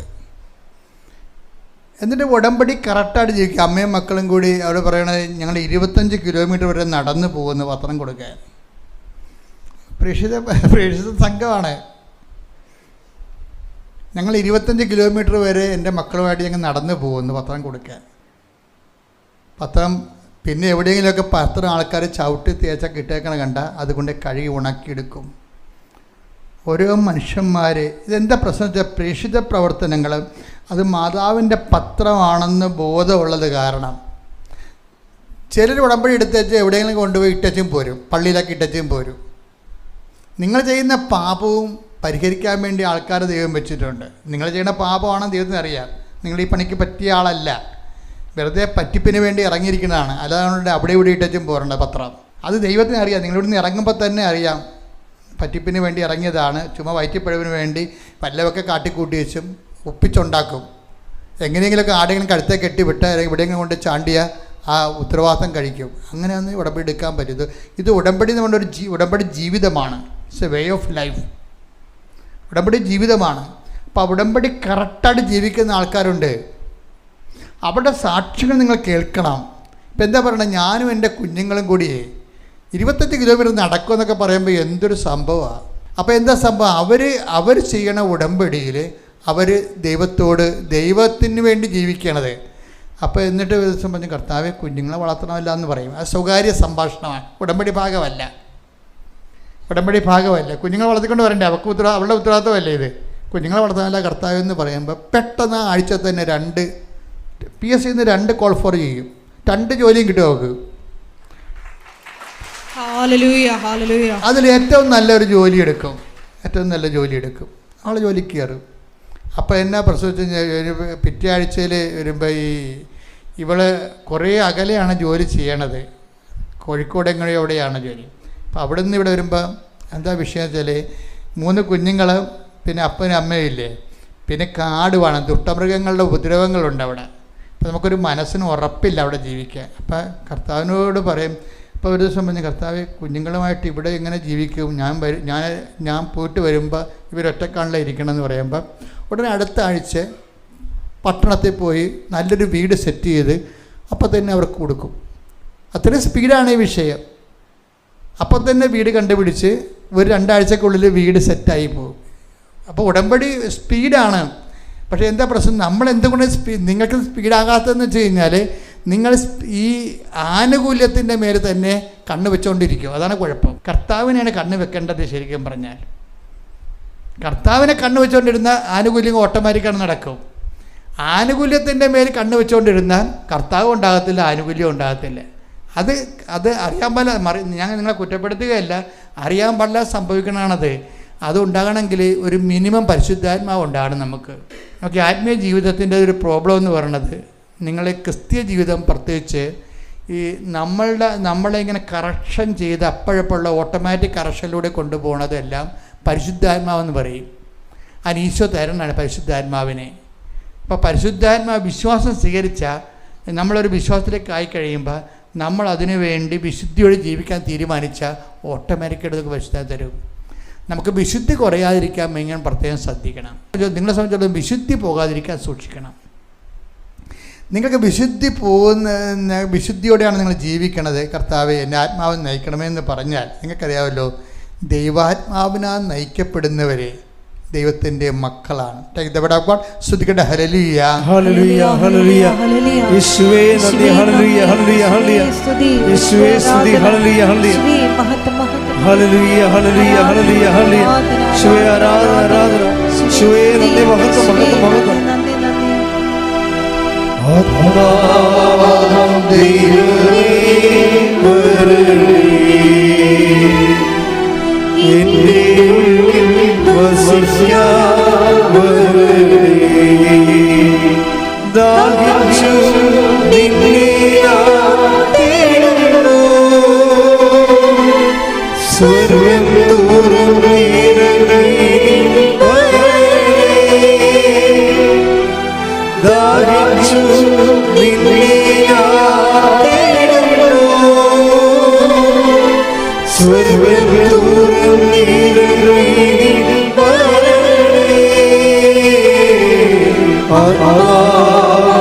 ദൈവമേ വരണമേ, എന്റെ ഉള്ളിൽ വസിക്കാൻ വരണമേ. റോമ 8:14 ദൈവാത്മാവിനാൽ നയിക്കപ്പെടുന്നവരെല്ലാം ദൈവത്തിന്റെ പുത്രന്മാരാണ്. Praise the Lord. അപ്പോൾ ഇതിൻ്റെ ഒരു വിഷയം എന്ന് പറയുന്നത്, നമ്മൾ വിശുദ്ധിയിലാണ് പോകുന്നതെങ്കിൽ, കർത്താവിൻ്റെ വചനപ്രകാരമുള്ളൊരു വിശുദ്ധിയിലാണ് നമ്മൾ പോകുന്നതെന്നുണ്ടെങ്കിൽ ഓട്ടോമാറ്റിക്കായിട്ട് നമ്മൾക്ക് ദൈവാത്മാവിന് അർഹതയുള്ളവരാകും. അങ്ങനെ വരുമ്പോൾ നമ്മൾ ഒരു വഴികളിലൂടെ പോകുമ്പോൾ തന്നെ നമുക്ക് ആലോചന കിട്ടും. നീ ഇടത്തോട്ടോ വലത്തോട്ട് തിരിയുമ്പോൾ പിന്നിൽ നിന്നൊരു സ്വരം കേട്ടും ഇതാണ് വഴി, ഇതിലേ പോവുക എന്ന് പറയുമ്പോൾ നമുക്ക് കറക്റ്റ് ഡിസേൺമെൻറ്റും കറക്റ്റ് ഗൈഡൻസും നമുക്ക് കിട്ടും. അതുകൊണ്ട് ഈ വിശുദ്ധിയുടെ ഏറ്റവും വലിയ ഗുണം അതാണ്. കാര്യം വിശുദ്ധി വന്നാൽ കാര്യം അമ്മയോട് മംഗളവാർത്ത സമയത്ത് മാലാഖ പറയും, നീ ഗർഭം ധരിച്ചൊരു പുത്രനെ പ്രസവിക്കുമെന്ന് പറയുമ്പോൾ അമ്മ എന്താ പറയണത്? ഇതെങ്ങനെ സംഭവിക്കും? ഞാൻ പുരുഷനെ അറിയുന്നില്ലല്ലോ. അപ്പോൾ മാലാഖ പറയുന്ന ഒരു മറുപടി എന്താണ്? പരിശുദ്ധാത്മാവ് നിൻ്റെ മേൽ വരും, അതിൻ്റെ ശക്തി നിന്നിൽ പ്രവർത്തിക്കും. അപ്പം നമ്മളിൽ പ്രവർത്തിക്കുന്ന ഒരു ശക്തിയാണ് പരിശുദ്ധാത്മാവെന്ന് പറയണത്. എപ്പോഴും നമ്മൾ ശ്രദ്ധിക്കേണ്ട ഒരു കാര്യത്തെ ഒരു ഐഡിയ ഇല്ല എന്നുണ്ടെങ്കിൽ, ഇപ്പം അമ്മയ്ക്കൊരു ഐഡിയ ഇല്ല ഇതെങ്ങനെ സംഭവിക്കും, ഞാൻ പുരുഷനെ അറിയുന്നില്ലല്ലോ. അപ്പം നമ്മളെ സംബന്ധിച്ചിടത്തോളം നിങ്ങളുടെ ജീവിതത്തിലും ഈ ജപ്തിയിൽ നിന്ന് എങ്ങനെ നടപടി മാറും, എൻ്റെ കാശുമില്ല, കടമെടുക്കാൻ ഇടവുമില്ലെന്ന് നമ്മൾ പറയും. പക്ഷെ അങ്ങനെ പറഞ്ഞാലും ദൈവദുരിതനിധിയിൽ ഇതിനൊരു പോംവഴി ഉണ്ടാവും. ചില ആൾ ജപ്തിക്കാരോട് ഞാൻ പറയും, ഇത് ജപ്തി ചെയ്ത് പോകും കേട്ടോ, പേടിക്കണ്ടേ, വേറെ സ്ഥലം കിട്ടിക്കൊള്ളത്തോളൂ. ചില ജപ്തിക്കാരോട് അവർ കൈവെക്കുമ്പോൾ തന്നെ കർത്താവ് പറയണത് ഞാൻ കൊണ്ട് പറയും, ഇത് പോകും കേട്ടോ, വിഷമിക്കണ്ടേ, ഇത് പോയിക്കോട്ടെ. ചിലത് പോണാണ് നല്ലത്. എന്താ വെച്ച് കഴിഞ്ഞാൽ കട്ടും മൊട്ടിച്ചൊക്കെ ഉണ്ടാക്കിയിട്ടുള്ള സാധനമില്ലേ. നമ്മൾ പാമ്പ് കടിച്ചു കഴിഞ്ഞാൽ എന്താ സംഭവിക്കണത്? പാമ്പ് കടിച്ചാൽ നമ്മൾ എന്താ ചെയ്യണത്? മുകളിൽ കെട്ടിയിട്ട് ബാക്കി ആ കടിച്ച വിഷം നമ്മൾ കളയും. അതുപോലെ കട്ടും മൊട്ടിച്ചും മറ്റു ആൾക്കാരെ പറ്റിച്ചൊക്കെ ഉണ്ടാക്കിയ വസ്തുക്കൾ പോകുന്നതാണ് എപ്പോഴും നമുക്ക് നല്ലത്. അതിനകത്ത് ഒരു സംശയമില്ല. പാമ്പ് കടിച്ചിട്ടുണ്ടെങ്കിൽ അത് മുകളിൽ കെട്ടിയിട്ട് ആ വിഷം ഉൾപ്പെടെ കളയണം. അല്ലെങ്കിൽ ആ കുടുംബത്തെ ആ വിഷം കിടന്നു കഴിഞ്ഞാൽ നമുക്ക് ഇത് പിടിക്കാൻ പാടായിരിക്കും. അപ്പം അതുകൊണ്ട് എപ്പോഴും നമ്മൾ ശ്രദ്ധിക്കേണ്ടതെന്ന് വെച്ചാൽ അപ്പം നിങ്ങൾ എന്താ ഈ വിശുദ്ധിയുടെ ഒരു കുഴപ്പം വെച്ചാൽ, വിശുദ്ധി പാലിച്ചു വരുമ്പോൾ നമുക്ക് പ്രഥമ ദൃഷ്ടിയ നഷ്ടമാണ്. വിശുദ്ധിക്ക് വില കൊടുക്കേണ്ടി വരും. കാര്യം പ്രഥമ ദൃഷ്ടിയ നഷ്ടമാണ്. അപ്പം അതുകൊണ്ട് ചില ആൾക്കാർ ആ വഴി പോകത്തില്ല. കുറച്ച് അവിശുദ്ധിയും കുറച്ച് വിശുദ്ധിയൊക്കെ അഡ്ജസ്റ്റ് ചെയ്ത് പോകാൻ പറ്റുമെന്ന് നോക്കും. എബ്രഹാത്തിനോട് തന്നെ ആദ്യത്തെ ഉടമ്പടി ചെയ്തപ്പോൾ ദൈവം എന്താ പറഞ്ഞത്? നീ എൻ്റെ മുമ്പാകെ ഉണ്ടാകണം. ഉടമ്പടിയൊക്കെ ഓക്കെയാണ്, പക്ഷെ നീ എൻ്റെ മുമ്പാകെ ഉണ്ടാകണം. എന്താണ്? വിശുദ്ധി പാലിക്കണം. Take the word of God. ശ്രുതികട ഹല്ലേലൂയ. ഉൽപ്പത്തി 17:1 അബ്രാമിന് 99 വയസ്സായപ്പോൾ കർത്താവ് പ്രത്യക്ഷപ്പെട്ട് അവനോട് അരുളി ചെയ്തു, സർവശക്തനായ ദൈവമാണ് ഞാൻ, എന്റെ മുമ്പിൽ വ്യാപരിക്കുക, കുറ്റമറ്റവനായി വർത്തിക്കുക. അപ്പൊ കുറ്റമറ്റവനെന്നുള്ള ആ വിശുദ്ധിയുടെ തന്നെ വേറൊരു പ്രായോഗിക രൂപമാണ്. അത്രയെങ്കിലും എൻ്റെ മക്കൾ ശ്രദ്ധിച്ചാൽ മതി. കർത്താവ് കുറ്റം വിധിക്കാത്തവൻ ആയി മാറണം. കർത്താവ് ഇപ്പം കുറ്റമറ്റവനായിട്ട് നമുക്ക് എങ്ങനെയും ജീവിക്കാം, പക്ഷെ ബൈബിള് പറയും കർത്താവ് കുറ്റമറ്റവനായിട്ട് മാറ്റണമെന്നാണ്. കാര്യം പല മതങ്ങൾക്ക് പല കോൺഷ്യസ് അല്ലേ ഉള്ളത്. സിൻ കോൺഷ്യസ് ഭയങ്കര വ്യത്യസ്തമാണ്. ചിലതൊന്നും പാപമല്ല, പക്ഷെ ചിലർക്ക് ചിലതെല്ലാം പാപമാണ്. അതുകൊണ്ടാണ് കുറ്റം എന്ന് പറഞ്ഞു കഴിയുമ്പോൾ നിങ്ങൾ ഓർക്കും ഞാൻ കുറ്റമൊന്നും ചെയ്യണില്ല, 3 വർഷം കഴിഞ്ഞ പാർട്ടി ആയിരിക്കും ചിലപ്പോൾ, ഞാൻ കുറ്റമൊന്നും ചെയ്യണില്ല, കാരണം അവർക്ക് ആ കോൺഷ്യസ് ഇല്ല. അതുകൊണ്ട് എന്നാ ബൈബിൾ കൊല്ലരുത് എന്ന് പറഞ്ഞ ബൈബിളുണ്ട്. ആ ബൈബിളാണ് പറയണത് കർത്താവ് കുറ്റം വിധിക്കാത്ത ആളാണ് ഭാഗ്യവാനാണ്. അതാ വിഷയം. ആരെങ്കിലും കുറ്റം വിധിക്കാതിരുന്നിട്ട് കാര്യമില്ല. ഇപ്പം ചിലപ്പോൾ സുപ്രീം കോടതി നിന്നെ വെറുതെ വിട്ടേക്കും, പക്ഷേ കർത്താവിൻ്റെ കോടതി ചിലപ്പോൾ നീ വെറുതെ പോകത്തില്ല. അതാണ് വിഷയം. കർത്താവ് കുറ്റം വിധിക്കാത്ത. റോമ 4:8 കർത്താവ് കുറ്റം ചുമത്താത്തവൻ ഭാഗ്യവാൻ. Praise the Lord. അപ്പം നമ്മൾ ചിന്തിക്കേണ്ടത് പരിശുദ്ധാത്മാവിൻ്റെ പറ്റുന്ന രീതിയിൽ നമ്മളെ കളമൊരുക്കുമ്പോൾ സുവിശേഷ വിഹിതമായ ഒരു വിശുദ്ധി കീപ്പ് ചെയ്യണം. സുവിശേഷം നല്ല നിലവാരമുള്ള വിശുദ്ധി കീപ്പ് ചെയ്യുന്നതാണ്. കാര്യം എന്താണ്? അതാണ് നിന്നെ ശത്രുവിനെ സ്നേഹിക്കുക എന്നൊക്കെ ഈശോ പറയണില്ലേ. അങ്ങനെ ഒരു പുസ്തകങ്ങളിലും പറയണില്ലല്ലോ, ഒരു പുസ്തകത്തിലും പറയത്തില്ല. കാരണം വിശുദ്ധിയുടെ അവസാന വാക്കായിട്ടാണ് കർത്താവിൻ്റെ വചനങ്ങൾ നമുക്ക് വെളിപാട് കിട്ടുന്നത്.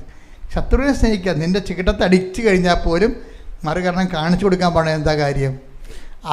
അത് നിങ്ങൾ ഓർക്കും ഇതെന്ത് മണ്ടർ ഉപദേശമെന്ന്, ആർക്കും പറ്റുമെന്ന്. പകുതി മുക്കാൽ ആൾക്കാർക്കും പറ്റത്തില്ല, അതൊരു സംശയമില്ലാതെ എന്താക്കാൻ. പക്ഷെ കൃപ കിട്ടിയിട്ടുണ്ടെങ്കിൽ പറ്റും. കൃപ കിട്ടിയിട്ടുണ്ടെങ്കിൽ അതാണ് ഈശോ പറഞ്ഞത്. ഇത് അപ്പോൾ ഇത് നിങ്ങൾക്ക് മാത്രമല്ല കർത്താവിൻ്റെ കാലത്ത് അപ്പോസ്തലന്മാർക്കും ഉണ്ടായ പ്രശ്നമാണ്. ആർക്കിത് ഗ്രഹിക്കാൻ കഴിയും? അപ്പോൾ ഈശോ എന്താ പറയണത്?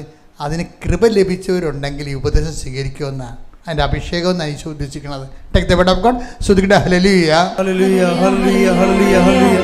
യേശുവേ ആരാധന, ആരാധന. യേശുവേ നന്ദി, മഹത്വം.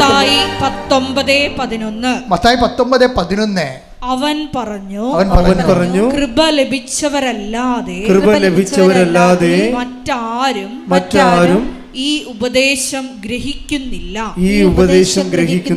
ഏത് ഉപദേശമാണ്? മുകളിലൊന്ന് വായിച്ചേ. ശിഷ്യന്മാർ അവനോട് പറഞ്ഞു ഭാര്യ ഭർത്തൃബന്ധം ഇത്തരത്തിലുള്ളതെങ്കിൽ വിവാഹം ചെയ്യാതിരിക്കുന്നതാണല്ലോ ഭേദം. അതൊക്കെ മുമ്പുള്ള വായിച്ചേ.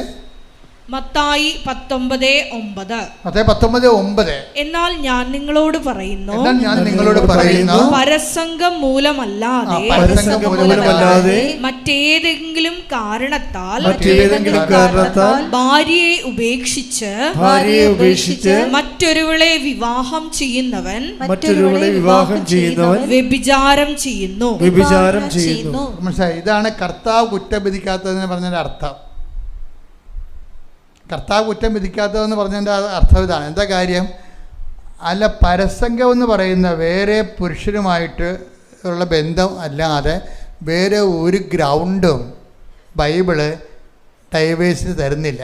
നിങ്ങൾ ഏത് കത്തോലിക്കനും ക്രിസ്ത്യാനി ആയാലും നിങ്ങൾ കർത്താവിൻ്റെ വചനത്തിനെതിരായിട്ടാണ് നിങ്ങൾ ചെയ്യണത്. ചിലപ്പോൾ PR ഇല്ലെന്നും പറഞ്ഞ് ഭർത്താവിനെ ഉപേക്ഷിക്കുന്ന പെണ്ണുങ്ങളില്ലേ?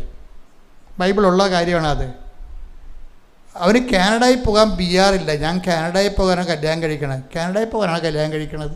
ഓരോരോ കാലത്ത് ഓരോരോ അജണ്ട ഉണ്ടാകും. അതും കർത്താവിൻ്റെ കൂദാശ ബന്ധവുമായിട്ട് നിങ്ങൾ യോജിപ്പിക്കരുത്.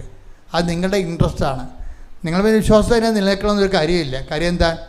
അത് നിങ്ങളുടെ വയറ്റിപ്പിഴപ്പിന് വേണ്ടി ജീവിക്കാൻ വേണ്ടി നിങ്ങൾ ഓരോരോ പരിപാടികൾ കാണിക്കണമല്ലേ. അതും ദൈവവചനമായിട്ട് ഒരു ബന്ധവും ഉണ്ടാകത്തില്ല. ഇനി അബദ്ധം പറ്റിയിട്ടുണ്ടെങ്കിൽ എൻ്റെ മക്കൾ അനുതാപത്തിലേക്ക് വരാൻ ശ്രദ്ധിക്കണം. അബദ്ധം പറ്റിപ്പോയിട്ടുണ്ട്. കാര്യം പല കല്യാണ കാര്യങ്ങളും നടക്കുന്നത് അവരല്ലല്ലോ. ഇപ്പം ചില ഒരു 50% ഡൈവേഴ്സ് നടത്തുന്നത് ആരാണ്? അവരല്ല. വീട്ടിലുള്ള ഈ പെണ്ണിൻ്റെ വീട്ടിൽ ചെറുക്കൻ്റെ വീട്ടിലുള്ള അമ്മയോ അതുപോലെ അമ്മാമ്മയോ ആരെങ്കിലുമൊക്കെ ഇരിക്കും. ഒരു സംശയമില്ല, നിങ്ങൾ തിരക്കി നോക്കിയാൽ മതി. എന്നിട്ട് ഇവർ കുറച്ച് കഴിയുമ്പോൾ ഈ അമ്മയൊക്കെ ചത്ത് കഴിയുമ്പോൾ ഇവരെവിടെയും കണ്ടുമുട്ടും. അപ്പോൾ ഇവർ ചില സമയത്ത് പറയും അന്ന് അബദ്ധം പറ്റിയതാണ്. കാര്യം വീട്ടിലെ സമ്മർദ്ദമാണ്. പല വീട്ടുകാർക്ക് വേറെ ഒത്തിരി അജണ്ടകളാണ്. അത് കാരണം ആ അജണ്ടകൾ അനുസരിച്ചുകൊണ്ട് പല കുടുംബങ്ങളും തല്ലി കലക്കിയതിനും കുഞ്ഞുങ്ങളെ വഴിയാധാരമാക്കിയതിനും ഉത്തരവാദികളെ കുടുംബാംഗങ്ങളാണ്. എന്താ സംശയം? ഭാര്യയും ഭർത്താവായിരിക്കണം നിർബന്ധമില്ല. അമ്മയോ ഒക്കെ ആയിരിക്കും ഈ ആൾക്കാർ. ആൻറ്റിമാർ ഡൈവേഴ്സ് കഴിഞ്ഞിട്ട് നിൽക്കുന്ന ആൾക്കാരായിരിക്കും. അപ്പോൾ അവർക്ക് കൂട്ടിന് വേണ്ടി വേറെ ഒരുത്തിനെ കൂടി ഡൈവേഴ്സ് എടുത്തിട്ട് വീട്ടിൽ നിർത്തും. ആൻറ്റിമാരെന്ന് പറഞ്ഞാൽ ലോക കള്ളികളാണ് ശരിക്കും പറഞ്ഞാൽ. അതുകൊണ്ട് എന്ത് ചെയ്യും? മറ്റുള്ളവർ കൂടി ഡൈവേഴ്സ് ആക്കിയിട്ട് കിടക്കും. അപ്പോൾ ഡൈവേഴ്സിൻ്റെ കൂട്ടാവുമല്ലേ. അങ്ങനെ കുടുംബം കലക്കണ കുറേ ആൾക്കാരുണ്ട്. അതാണ് വചനം പറയണത്, കർത്താവ് കുറ്റം വിധിക്കാത്തവൻ. Take the word of God. സ്തുതിക്കട്ടെ. ഹല്ലേലൂയ, ഹല്ലേലൂയ, ഹല്ലേലൂയ, ഹല്ലേലൂയ. യേശുവേ നന്ദി. ഹല്ലേലൂയ, ഹല്ലേലൂയ. യേശുവേ ആരാധന. റോമ 4:8 കർത്താവ് കുറ്റം ചുമത്താത്തവൻ ഭാഗ്യവാൻ. എൻ്റെ മക്കളെ, അതായത് ഇപ്പം നിങ്ങൾ ഓർക്കും ഇങ്ങനെയെങ്കിലും ആർക്ക് ജീവിക്കാൻ പറ്റുമോ എന്നൊക്കെ നിങ്ങൾ ചോദിക്കും. എല്ലാവരും ചോദിച്ചിട്ടാണ് എല്ലാ കാലങ്ങളിലും. കർത്താവിന് എല്ലാ കാലത്തേക്കും വേണ്ടി ഒറ്റ ഉത്തരവുള്ളത് എന്താണ്?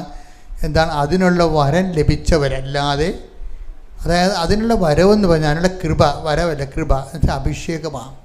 എന്ന് വെച്ചാൽ ഓരോ കാര്യത്തിനും ബൈബിളിൽ ഇപ്പോൾ ഒരു ചകിടത്തടിക്കണവന് മറ്റു ചകിടം കാണിച്ചു കൊടുക്കണമെന്ന് പറയുമ്പോൾ നിങ്ങൾ ഓർക്കും അത് സാങ്കേതികമായിട്ട് ചെയ്യണേ കുഴപ്പമില്ല. അത് ഒരു ഒരാൾ നമ്മളോട് ചെയ്യുമ്പോൾ പക തോന്നണ്ടേ? പക തോന്നുമ്പോഴാണല്ലോ നമ്മൾ പക വീട്ടാൻ ചെല്ലണത്. പകയെന്ന് പറഞ്ഞ സാധനം ഉൽപ്പാദിപ്പിക്കപ്പെടത്തില്ല. അതിന് പകരം എന്ത് തോന്നും? ഈ സ്നേഹമായിരിക്കും നിറഞ്ഞു നിൽക്കണത്.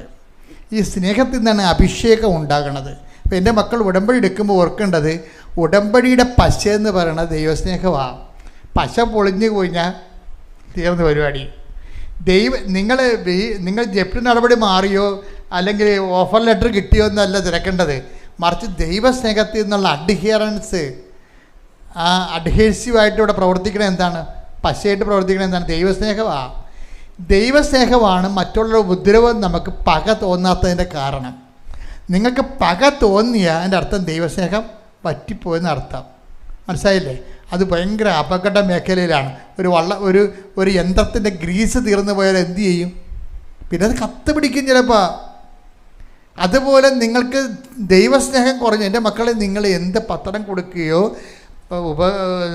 അതുപോലെ തന്നെ രോഗികളെ പോയി കാണുകയോ ഒക്കെ ചെയ്യുമ്പോൾ മക്കളതൊരു സാങ്കേതികമായിട്ട് ചെയ്ത് വെക്കരുത്. എന്തിനാണ് എന്താണ് ഇത് ചെയ്യണത്? അത് എനിക്ക് കർത്താവിൻ്റെ സ്നേഹത്തിൽ ഉയരാൻ വേണ്ടിയാണെന്നാണ് പറയേണ്ടത്. മനസ്സിലായില്ലേ? നിങ്ങൾ പ്രേക്ഷിത വേല ചെയ്യുമ്പോൾ നിങ്ങൾ എന്തിനാണ് അത് ചെയ്യണമെന്ന് ചോദിച്ചാൽ എന്താ പറയേണ്ടത്? എനിക്ക് കർത്താവിൻ്റെ സ്നേഹത്തിൽ വളരാൻ വേണ്ടിയാണെന്ന്. ഈ സ്നേഹത്തിൽ വളരുന്ന മാത്രമേ നമ്മൾ ഒരാളെ ഉപദ്രവിക്കുമ്പോൾ നമുക്ക് പക ഉണ്ടാകാതിരിക്കത്തുള്ളൂ. പക ഉണ്ടായപ്പോലെ നമ്മൾ ആൾക്കാർ പക വീട്ടാൻ വേണ്ടി നിൽക്കും, എപ്പോഴാരും ചെയ്യും. അല്ലെങ്കിൽ മോന്തം കാര്യങ്ങൾ നടക്കും ആൾക്കാർ. പക ഉണ്ടാകരുത്. പക ഉണ്ടാകാൻ പാടില്ല. ശരിക്കും പറഞ്ഞാൽ ഗർഭപാത്രത്തിൽ സിസ്റ്റം ഉണ്ടാകണ പോലെയാണ് ഒരു അഭിഷേകക്കാരന് പക ഉണ്ടാകണം. സിസ്റ്റം ഉണ്ടായ ഗർഭപാത്രത്തിനകത്ത് സിസ്റ്റം ഉണ്ടായ എങ്ങനെ ഇരിക്കും? കൊച്ചു അബോർട്ടായി പോകും. അതുപോലെ തന്നെയാണ് പകയെന്ന് പറയുന്ന സംഭവം. അപ്പം അതറിയണമെങ്കിൽ എന്താ വിഷയം എന്നറിയാവോ? അതായത് നമ്മൾക്ക് ഇതിൻ്റെ ഒരു അനോയിൻറ്റിങ് കിട്ടിയാൽ, ഒരു അഭിഷേകം കിട്ടിയാൽ, നമ്മൾ മറ്റുള്ളവർ നമ്മളെ ഉപദ്രവിച്ചാലും നമുക്കത് ഫീൽ ചെയ്യത്തില്ല. ഫീലിങ്ങിലാണ് വിഷയം മുഴുവൻ ഇരിക്കുന്നത്. ഫീലിംഗ് എവിടെ നിന്നാണ് വരണത്? അതിൻ്റെ മാസ്റ്റർ ഫീലിംഗ് ഉണ്ട്. അതിൻ്റെ ഗുണമോ ദോഷമോ ആണ് നെഗറ്റീവ് ഫീലിംഗ് എന്ന് പറയണത്. മാസ്റ്റർ ഫീലിംഗ് എന്താണ്? ദൈവസ്നേഹമാണ്. ദൈവസ്നേഹത്തിൻ്റെ കുറവോ കൂടുതലോ ആണ് പിന്നീട് പകയോ പൗശന്യമോ അസൂയോ ഒക്കെ ആയിട്ട് നെഗറ്റീവ് ഫീലിംഗ് വരണത്. അപ്പോൾ എൻ്റെ മക്കൾ എവിടെയാണ് കൂടുതൽ നിങ്ങൾ ചെയ്യുന്ന ഉപവിപ്രവർത്തനങ്ങളും പ്രേക്ഷിത പ്രവർത്തനങ്ങളും ചെയ്യണത് എന്താണ്? അതിലൂടെ നിങ്ങൾ ദൈവസ്നേഹം അപ്ഡേറ്റ് ചെയ്യണം. ഓരോ ദിവസവും ദൈവസ്നേഹം വളരണം. എന്താ കാര്യം എന്നറിയാം? ഇപ്പം ഞാനൊരു കാര്യം ചെയ്യട്ടെ നിങ്ങളോട്. ആ ഒരു ഭാഗം എടുത്തേ. 29:20 സ്തുതിക്കട്ടെ. ഹല്ലേലൂയ ഹല്ലേലൂയ ഹല്ലേലൂയ ഹല്ലേലൂയ. യേശുവേ നന്ദി. ഹല്ലേലൂയ ഹല്ലേലൂയ. യേശുവേ ആരാധന ആരാധന ആരാധന ആരാധന യേശുവേ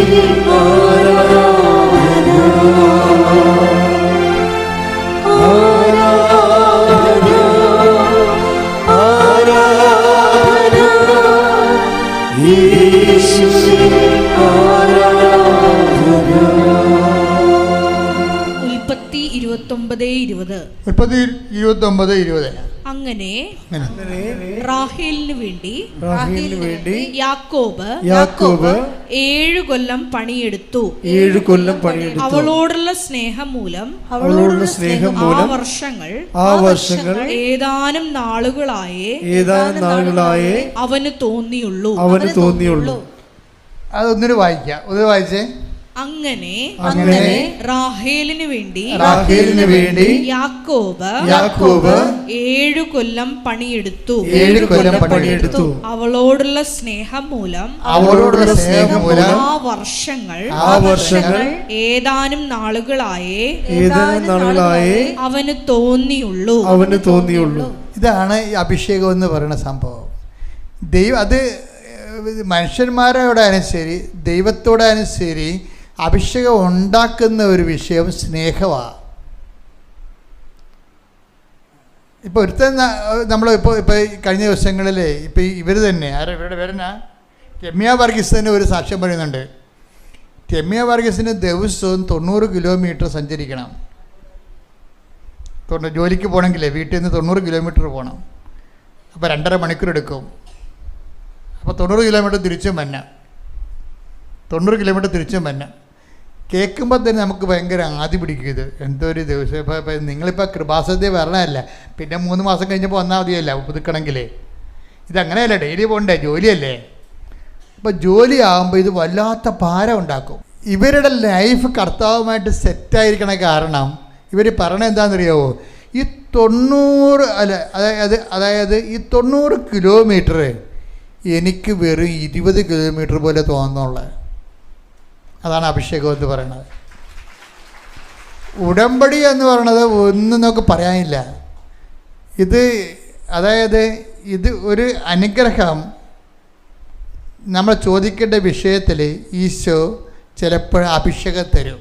അതാണ് വിഷയം. അനുഗ്രഹം നിങ്ങൾ ദൈവമായിട്ട് അടുപ്പമുള്ള അനുസരിച്ച് കൊണ്ട് അഭിഷേകത്തിന് യോഗ്യതയുള്ള വ്യക്തിയാണെങ്കിൽ അഭിഷേകം തരും. പിന്നെ 90 കിലോമീറ്റർ വെറുതെ 20 കിലോമീറ്റർ തോന്നത്തേ ഉള്ളൂ. ഭാരം കുറഞ്ഞു തോന്നും.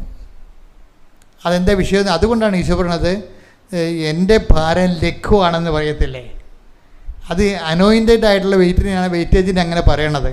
നമുക്കൊരു അനോയിൻറ്റിങ് കിട്ടിക്കഴിഞ്ഞാൽ ദൈവസ്നേഹം വർദ്ധിക്കുന്നതനുസരിച്ച്, ദൈവസ്നേഹം ഒരു വ്യക്തിക്ക് വർദ്ധിക്കുന്നതനുസരിച്ച്, ഇപ്പം ഞാൻ ഒരു കൊച്ചിനെ വളർത്താത്തതിന് എന്തൊരു പാടാണ്.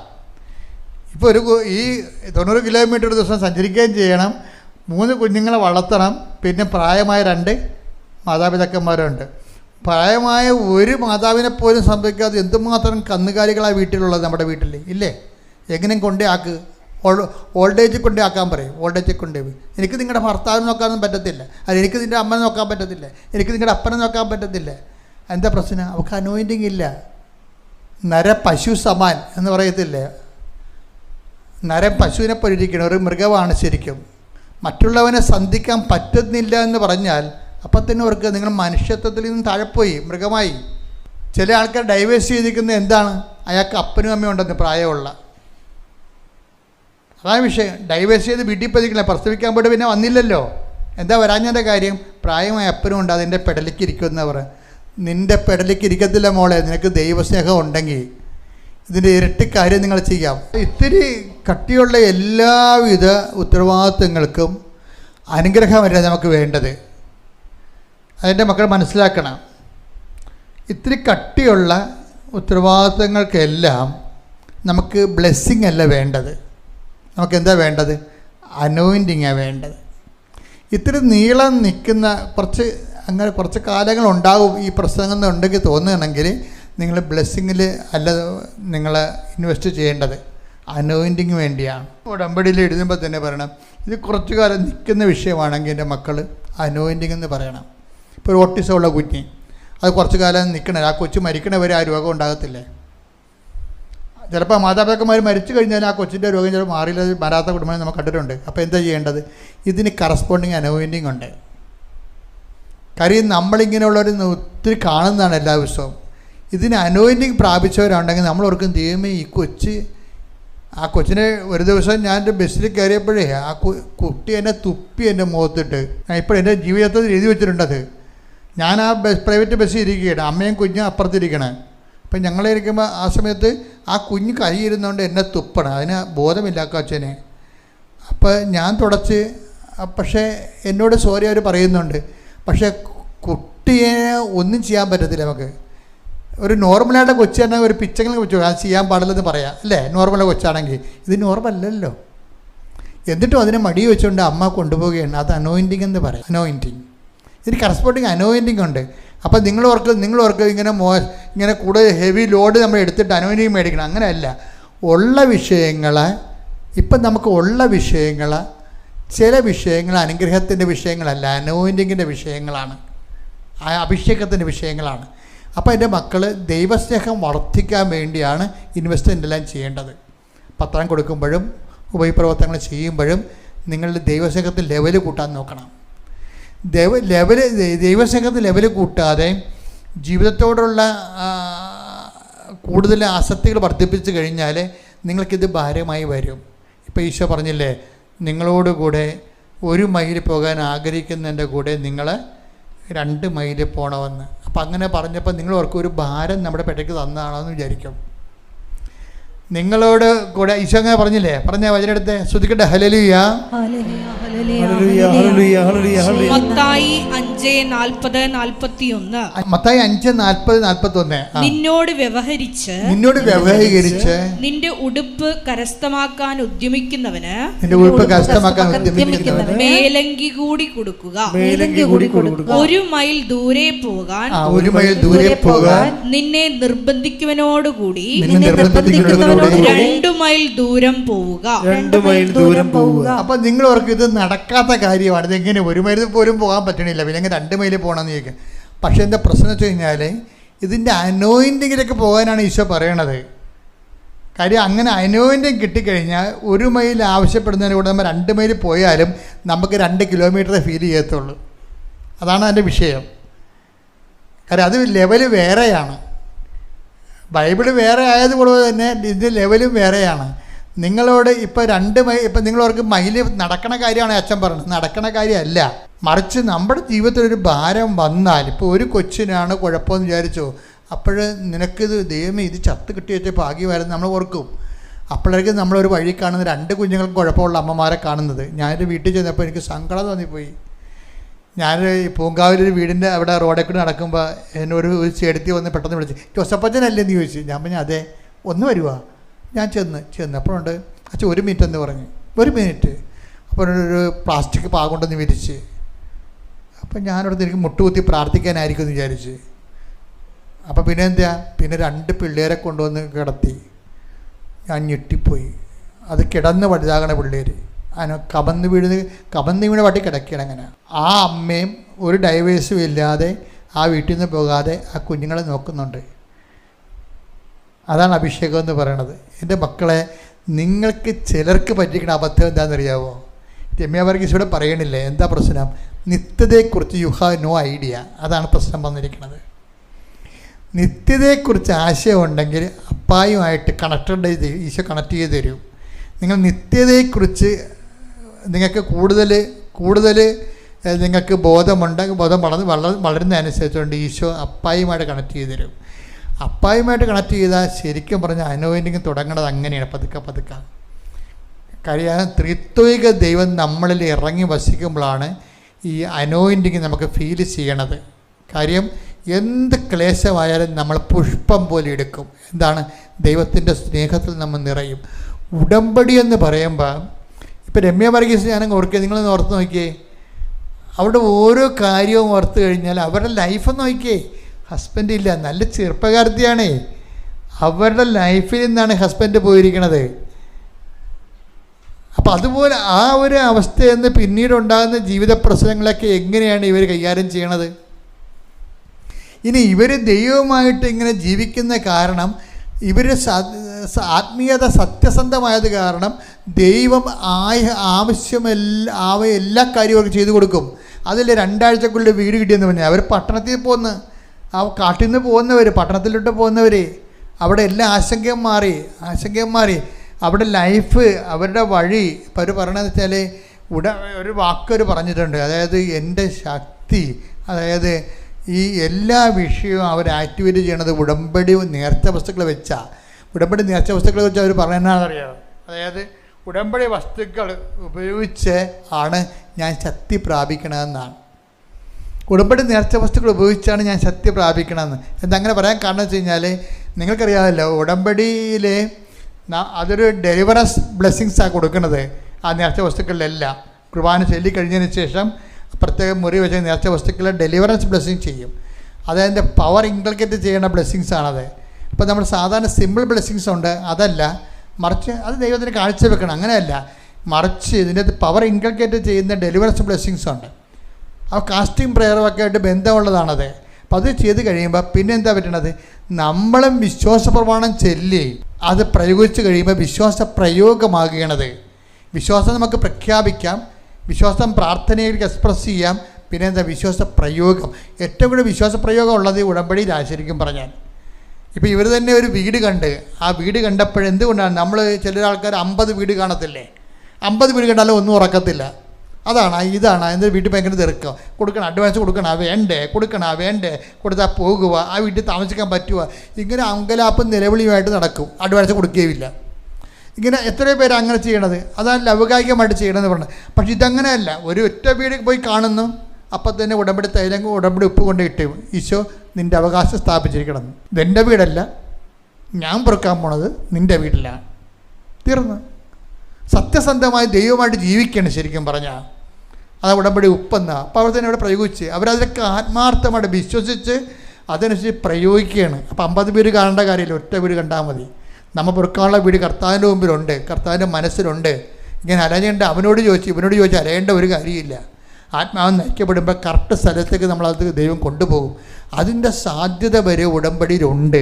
എൻ്റെ മക്കൾ അച്ഛൻ്റെ സുവിശേഷ വേല കേട്ടിട്ട് പതുക്കെ ഇതിലേക്ക്, ഈ അനോയിൻറ്റിങ്ങിലേക്കും കർത്താവിൻ്റെ കൃപയിലേക്കും വരാൻ അനുഗ്രഹത്തിനൊപ്പം തന്നെ അഭിഷേകം നേടിയെടുക്കാൻ വേണ്ടി ബോധപൂർവ്വം ശ്രമിക്കണം. പരിശുദ്ധ പരമാ ദിവ്യ കാരുണ്യത്തിന് ആരാധനയും സ്തുതിയും പുകഴ്ചയും ഉണ്ടായിരിക്കട്ടെ. പരിശുദ്ധ പരമാ ദിവ്യ കാരുണ്യത്തിന് ആരാധനയും സ്തുതിയും പുകഴ്ചയും ഉണ്ടായിരിക്കട്ടെ. പരിശുദ്ധ പരമാ ദിവ്യ കാരുണ്യത്തിന് ആരാധനയും സ്തുതിയും പുകഴ്ചയും ഉണ്ടായിരിക്കട്ടെ.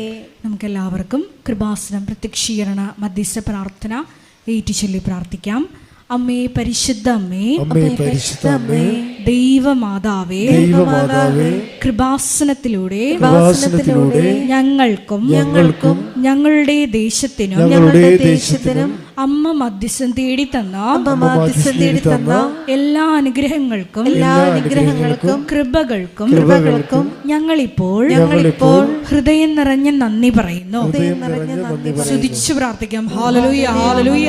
നാളിതുവരെ ഞങ്ങൾക്ക് ലഭിച്ച എല്ലാ കൃപകൾക്കും അനുഗ്രഹങ്ങൾക്കും നന്ദി പറയുന്നു. Hallelujah, hallelujah.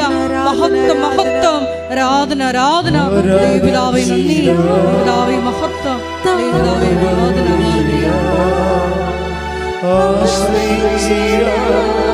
ദിവ്യകാരുണ്യത്തെ ആരാധിച്ചിടാം, താടുവണങ്ങിടാം, ആശ്രയിച്ചിടാം ദിവ്യകാരുണ്യത്തെ.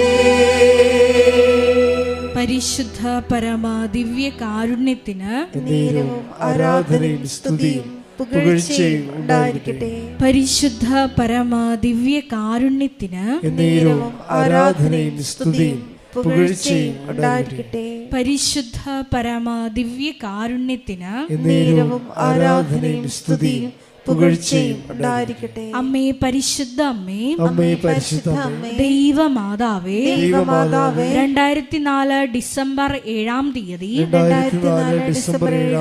ഉച്ച കഴിഞ്ഞ് 2:30 കൃപാസനത്തിൽ സംഭവിച്ച അമ്മയുടെ പ്രത്യക്ഷപ്പെടലിനെ കുറിച്ച് തിരുസഭയ്ക്ക് സമർപ്പിച്ചിരിക്കുന്ന പഠനരേഖകളുടെ മേൽ വസ്തുനിഷ്ഠവും ദൈവശാസ്ത്ര വിധി പ്രകാരമുള്ളതുമായ അന്വേഷണ പഠനങ്ങൾ നടത്തി ആ പ്രത്യക്ഷപ്പെടലിലൂടെ പ്രകടമായ ദൈവമാതാവിന്റെ പ്രത്യേക കരുതലും സംരക്ഷണവും വെളിപ്പെടുത്തുന്ന പീഡിതരുടെ ആശ്വാസവും പ്രവാചകന്മാരുടെ രാജ്ഞിയും വാഗ്ദാനത്തിന്റെ പേടകവും പ്രപഞ്ച പ്രകൃതിയുടെ മാതാവുമായ പരിശുദ്ധമ്മയുടെ ഭക്തി തിരുസഭയിൽ കൂടുതൽ പ്രചരിച്ച് ജീവിതത്തിന്റെ ദുരിത ദുരന്ത അവസ്ഥകളിൽ അകപ്പെട്ട് കഴിയുന്ന അനേകായിരം മക്കൾക്ക് ദൈവത്തിന്റെ സാന്നിധ്യവും സന്ധിപ്പും കൂടുതൽ അനുഭവിക്കുക വഴി ആത്മീയ വിശുദ്ധിയും ദൈവശക്തിയും കൈവരിക്കുവാൻ ഞങ്ങളുടെ കുടുംബങ്ങളെ ഇടയാക്കണമേ. സ്തുതിച്ചു പ്രാർത്ഥിക്കാം. ഹല്ലേലൂയ, ഹല്ലേലൂയ, ഹല്ലേലൂയ. ദിവ്യകാരുണ്യനാഥ, മരിയൻ ഉടമ്പടിയെടുത്ത് പ്രാർത്ഥിക്കുന്ന ഞങ്ങളുടെ കുടുംബങ്ങളെ വിശുദ്ധീകരിക്കണമേ എന്ന് പ്രാർത്ഥിക്കുന്നു, ശക്തീകരിക്കണമേ എന്ന് പ്രാർത്ഥിക്കുന്നു, ആത്മാവാൽ വഴി നടത്തണമേ എന്ന് പ്രാർത്ഥിക്കുന്നു, വലിയ വലിയ സാക്ഷികളാക്കി ഉയർത്തണമേ എന്ന് പ്രാർത്ഥിക്കുന്നു. Hallelujah, hallelujah. ദൈവപിതാവേ നന്ദി, ദൈവപിതാവേ മഹത്വം, ദൈവപിതാവേ ആരാധന.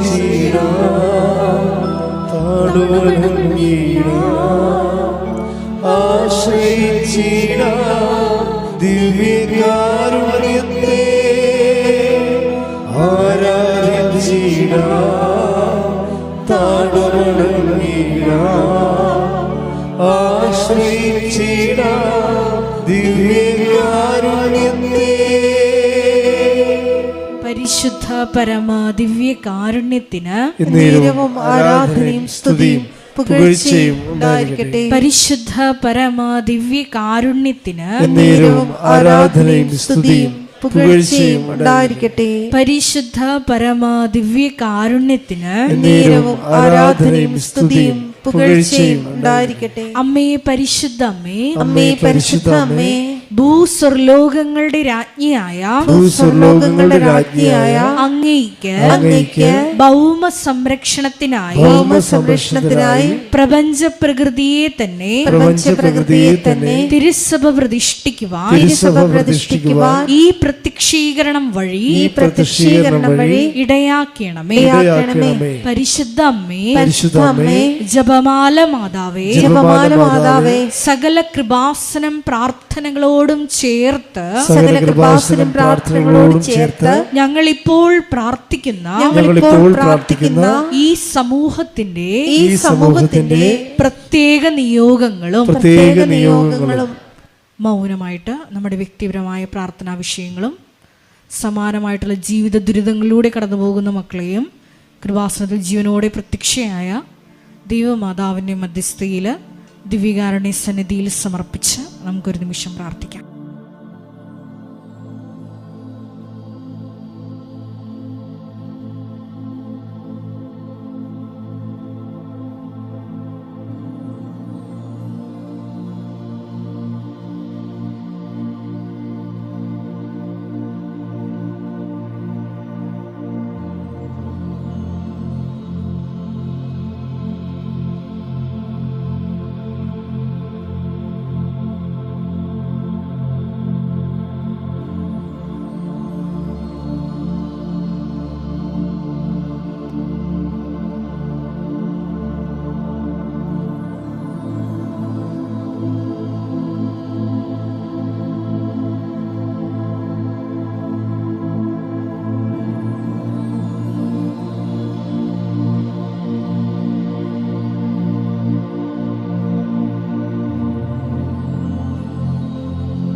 അമ്മയുടെ പ്രത്യക്ഷീകരണത്തിന്റെ ഈ അനുഗ്രഹവേളയിൽ ഞങ്ങൾക്ക് സാധിച്ചു തരുവാൻ കനിയണമേ.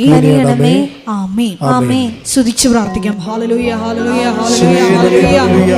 ഒരിക്കൽ കൂടി നാളിതുവരെ കൃപാസനത്തിൽ വന്ന് മരിയൻ ഉടമ്പടിയെടുത്ത് പ്രാർത്ഥിച്ചു പോയിട്ടുള്ള മുഴുവൻ മക്കളെയും, ഓൺലൈനായി ഉടമ്പടിയെടുത്ത് പ്രാർത്ഥിക്കുന്ന മക്കളെയും, ലൈറ്റ് ക്യാൻഡിൽ പ്രയർ വഴിയായിട്ടും അവർ ഡെയിലി ബ്രെഡ് പ്രാർത്ഥനയിലൂടെയും എല്ലാം തങ്ങളുടെ നിയോഗങ്ങൾ സമർപ്പിക്കുന്ന ഓരോ മക്കളുടെയും വ്യക്തിപരമായ ആവശ്യങ്ങളെ ഞങ്ങൾ ഈ അൾത്താരയിൽ സമർപ്പിച്ച് പ്രാർത്ഥിക്കുന്നു.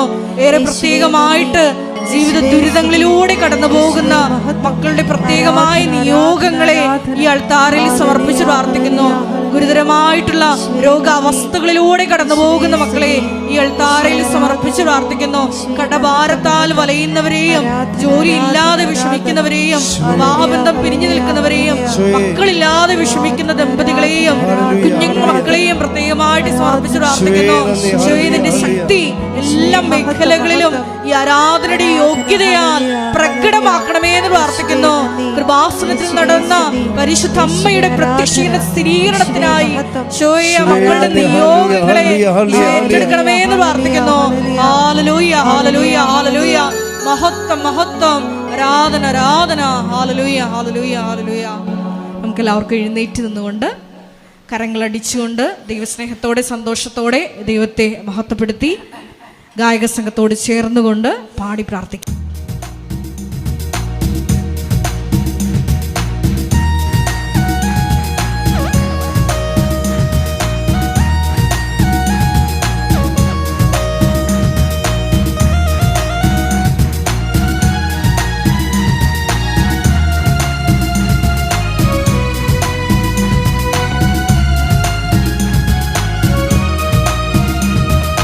അപ്പസ്തോലനാരാധിച്ചൊരു പരിശുദ്ധാത്മാവേ, വിശ്വാസത്താൽ അങ്ങേ ഞങ്ങൾ ആരാധിക്കുന്നു. അപ്പസ്തോലനാരാധിച്ചൊരു പരിശുദ്ധാത്മാവേ, വിശ്വാസത്താൽ അങ്ങേ ഞങ്ങൾ ആരാധിക്കുന്നു. അപ്പസ്തോലനാരാധിച്ചൊരു പരിശുദ്ധാത്മാവേ, വിശ്വാസത്താൽ അങ്ങേ ഞങ്ങൾ ആരാധിക്കുന്നു. മാളയമൊഴിയായി ഒരു പരിശുദ്ധാത്മാവേ ദാതാവേ ഞങ്ങൾ ആരാധിക്കുന്നു. മാളയമൊഴിയായി ഒരു പരിശുദ്ധാത്മാവേ ദാതാവേ ഞങ്ങൾ ആരാധിക്കുന്നു. നിറയണമേ നീ നിന്നുള്ളിൽ നീതാവുകളാൽ ഒഴുകണമേ നീ നിന്നുള്ളിൽ പുതിയൊരു നദിയായി. നിറയണമേ നീ നിന്നുള്ളിൽ നീതാവുകളാൽ ഒഴുകണമേ നീ നിന്നുള്ളിൽ പുതിയൊരു നദിയായി. ചെഞ്ചലപ്പോലും രണ്ടായി അഭിഷേകക്കാരേ അസ്ഥികൾ നിറയും താഴ്വരയിൽ പുതുജീവൻ പകരണമേ. ചെഞ്ചലപ്പോലും രണ്ടായി അഭിഷേകക്കാരേ അസ്ഥികൾ നിറയും താഴ്വരയിൽ പുതുജീവൻ പകരണമേ. പരിശുദ്ധാത്മാവേ പരിശുദ്ധാത്മാവേ പരിശുദ്ധാത്മാവേ പരിശുദ്ധാത്മാവേ പരിശുദ്ധാത്മാവേ പരിശുദ്ധാത്മാവേ പരിശുദ്ധാത്മാവേ അപ്പസ്തോലർ ആരാധിച്ചൊരു പരിശുദ്ധാത്മാവേ വിശ്വാസത്താലവനെ ഞങ്ങൾ ആരാധിക്കുന്നു. ഉറക്കെ പാടാം. അപ്പസ്തോലർ ആരാധിച്ചൊരു പരിശുദ്ധാത്മാവേ വിശ്വാസത്താലവനെ ഞങ്ങൾ ആരാധിക്കുന്നു. മാളയമൊഴിയായി പരിശുദ്ധാത്മാവേ ദാതാവേ ഞങ്ങൾ ആരാധിക്കുന്നു. മാളയമൊഴിയായി പരിശുദ്ധാത്മാവേ ദാതാവേ ഞങ്ങൾ ആരാധിക്കുന്നു. സ്തുതിക്കട്ടെ. ഹല്ലേലൂയ ഹല്ലേലൂയ ഹല്ലേലൂയ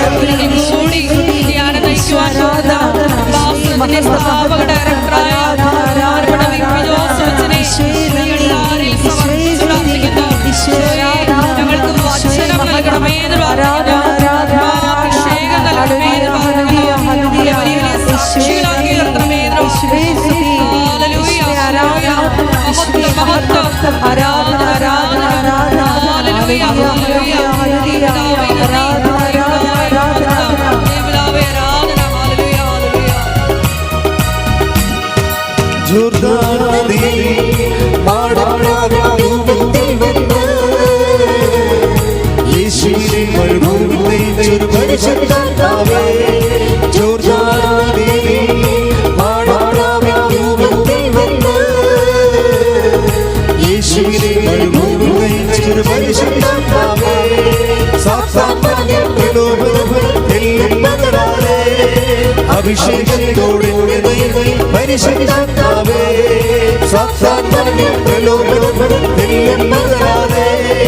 അഭിഷേകത്തോടെ പരിശുദ്ധാത്മാവേ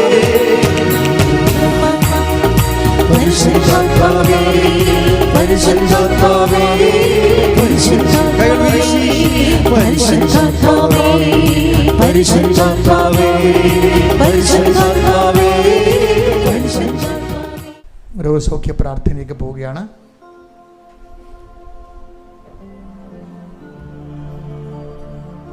വലിയ നല്ല സമയമാണ്. രോഗികൾ അവരുടെ രോഗമുള്ളിടത്ത് കൈകൾ വെക്കണം. നിങ്ങൾക്ക് രോഗമില്ലെങ്കിൽ നിങ്ങളുടെ പ്രിയപ്പെട്ടവർ, വീട്ടിലുള്ളവർ, രോഗപീഠകൾ അനുഭവിക്കുന്നവർ, അവരൊക്കെ എവിടെയാണ് രോഗമുള്ളത് അവിടെ നമ്മൾ കൈവെക്കണം. അച്ഛനോട് ചേർന്ന് പ്രാർത്ഥിക്കണം. കർത്താവേ, ഏറ്റു പ്രാർത്ഥിക്കുക. കർത്താവേ, നീ ജീവനോടെ എഴുന്നള്ളിയിരിക്കുന്ന ഈ അൾത്താരയിലെ അമ്മ മാതാവ് പ്രത്യക്ഷപ്പെട്ട ഈ അൾത്താരയില് ഞങ്ങള് ആശ്രയിച്ചുകൊണ്ട് തീർത്ഥാടനത്തിൽ പ്രാർത്ഥിക്കുന്നവരും ഈ ധ്യാന ഉടമ്പടി കേൾക്കുന്നവരും ഓൺലൈനിൽ കേൾക്കുന്നവരും കർത്താവേ, ഇപ്പോൾ അഭിഷിക്തരാകണമേ. ഈശോ സ്വർഗം തുറക്കണമേ. കർത്താവേ, അങ്ങയുടെ വിശുദ്ധ പൗരോഹിത്യത്തെ മഹത്വപ്പെടുത്തണമേ. കർത്താവേ, സഭയിലുള്ള സാന്നിധ്യത്തെ പ്രകടമാക്കണമേ. കർത്താവേ, ഞങ്ങൾ ആർക്കു വേണ്ടി പ്രാർത്ഥിക്കുന്നുവോ,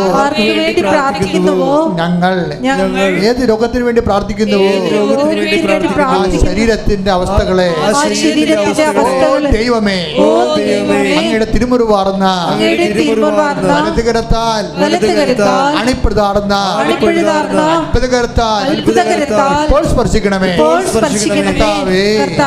ഇപ്പോൾ സ്പർശിക്കണമേ.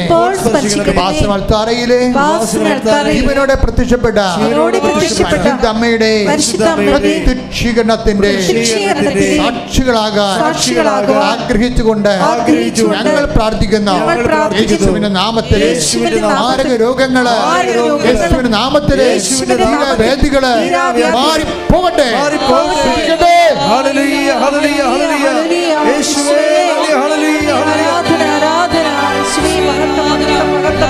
സുഖപ്പെട്ടുകൊണ്ട് നാമത്തെ ആരാധനയിലൂടെ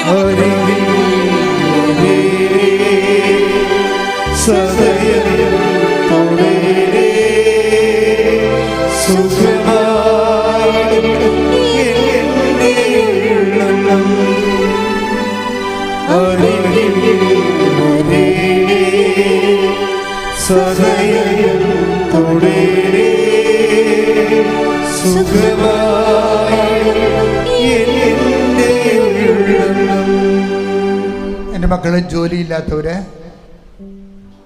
ഭവനരഹിതര്,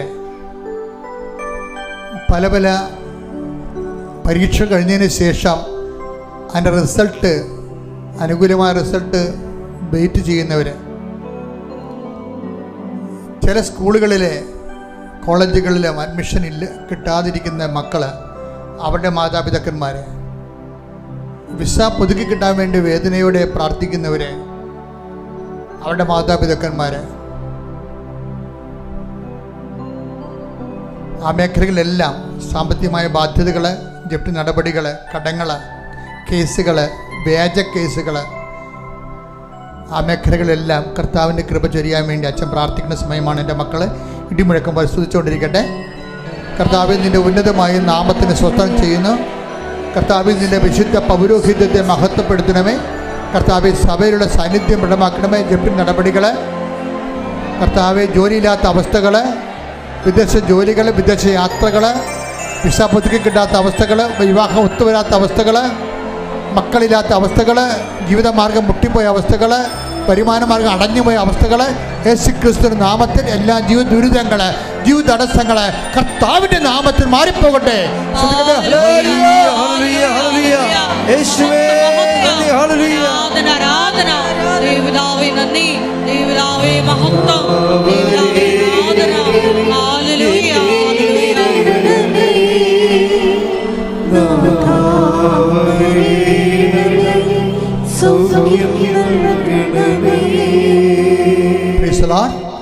എല്ലാവരും മുട്ടേ നിൽക്കുക. മക്കളെ, സമാപന ആശീർവാദത്തിന് മുമ്പായിട്ട് നിങ്ങൾ വ്യക്തിപരമായ ആവശ്യങ്ങൾക്ക് വേണ്ടി പ്രാർത്ഥിക്കുക. നിങ്ങൾ ഉടമ്പടി ചെയ്ത വിഷയങ്ങൾ, ഉടമ്പടി ചെയ്യാൻ പോകുന്ന വിഷയങ്ങൾ, ഈ ആഴ്ചയിൽ നിങ്ങൾ എത്രയും വേഗം ചെയ്തു മാറേണ്ട കാര്യങ്ങൾ, നടന്നു മാറേണ്ട കാര്യങ്ങൾ, നിങ്ങൾ വിഷമിപ്പിക്കുകയോ പ്രതീക്ഷിപ്പിക്കുകയോ ചെയ്യുന്ന തീയതികൾ ഒക്കെ ഓർക്കുക. കർത്താവ് ആ മേഖലയെല്ലാം നിങ്ങൾ ആശീർവദിക്കുന്ന സമയമാണ്. ജീവിതമാർഗങ്ങൾ, ആലോചനപ്പെടുത്തുന്ന വ്യക്തികൾ, സങ്കടപ്പെടുത്തുന്ന സാഹചര്യങ്ങൾ, കേസുകൾ എല്ലാം ഓർക്കുക. കർത്താവെ, അങ്ങയുടെ മക്കൾക്ക് വേണ്ടി ഞാൻ പ്രാർത്ഥിക്കുകയാണ്. ഈശോ, നിൻ്റെ തിരുമുറുപാടുന്ന വലതുകരം കുഞ്ഞുങ്ങളുടെ മക്കളുടെ ശിരസിൽ വെക്കണമേ. സന്ധ്യബന്ധങ്ങളുടെ മാംസപേശികളിലും രക്തഞരമ്പുകളിലും അവർക്ക് അങ്ങയുടെ പരിശുദ്ധാത്മ നിറഞ്ഞുകൊണ്ട് അവർക്ക് ആന്തരികമായ അഭിഷേകം നൽകണമേ. ശ്രദ്ധിക്കട്ടെ. ഹല്ലേലൂയ, ഹല്ലേലൂയ, ഹല്ലേലൂയ, ഹല്ലേലൂയ. മഹത്വം, മഹത്വം, ആരാധന, ആരാധന. ഹല്ലേലൂയ, ഹല്ലേലൂയ, ഹല്ലേലൂയ.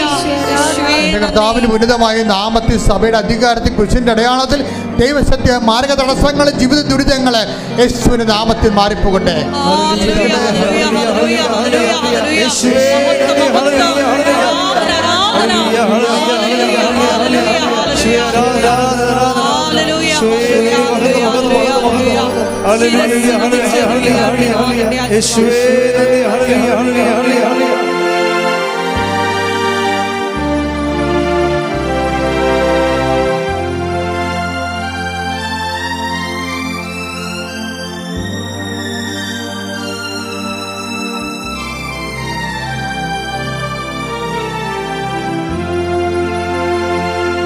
പരിശുദ്ധ പരമമാ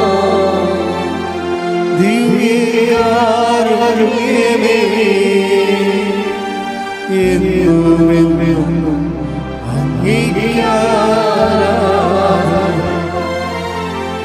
പരിശുദ്ധ പരമമാ ദിവ്യകാരുണ്യമേ, എന്നുമെന്നും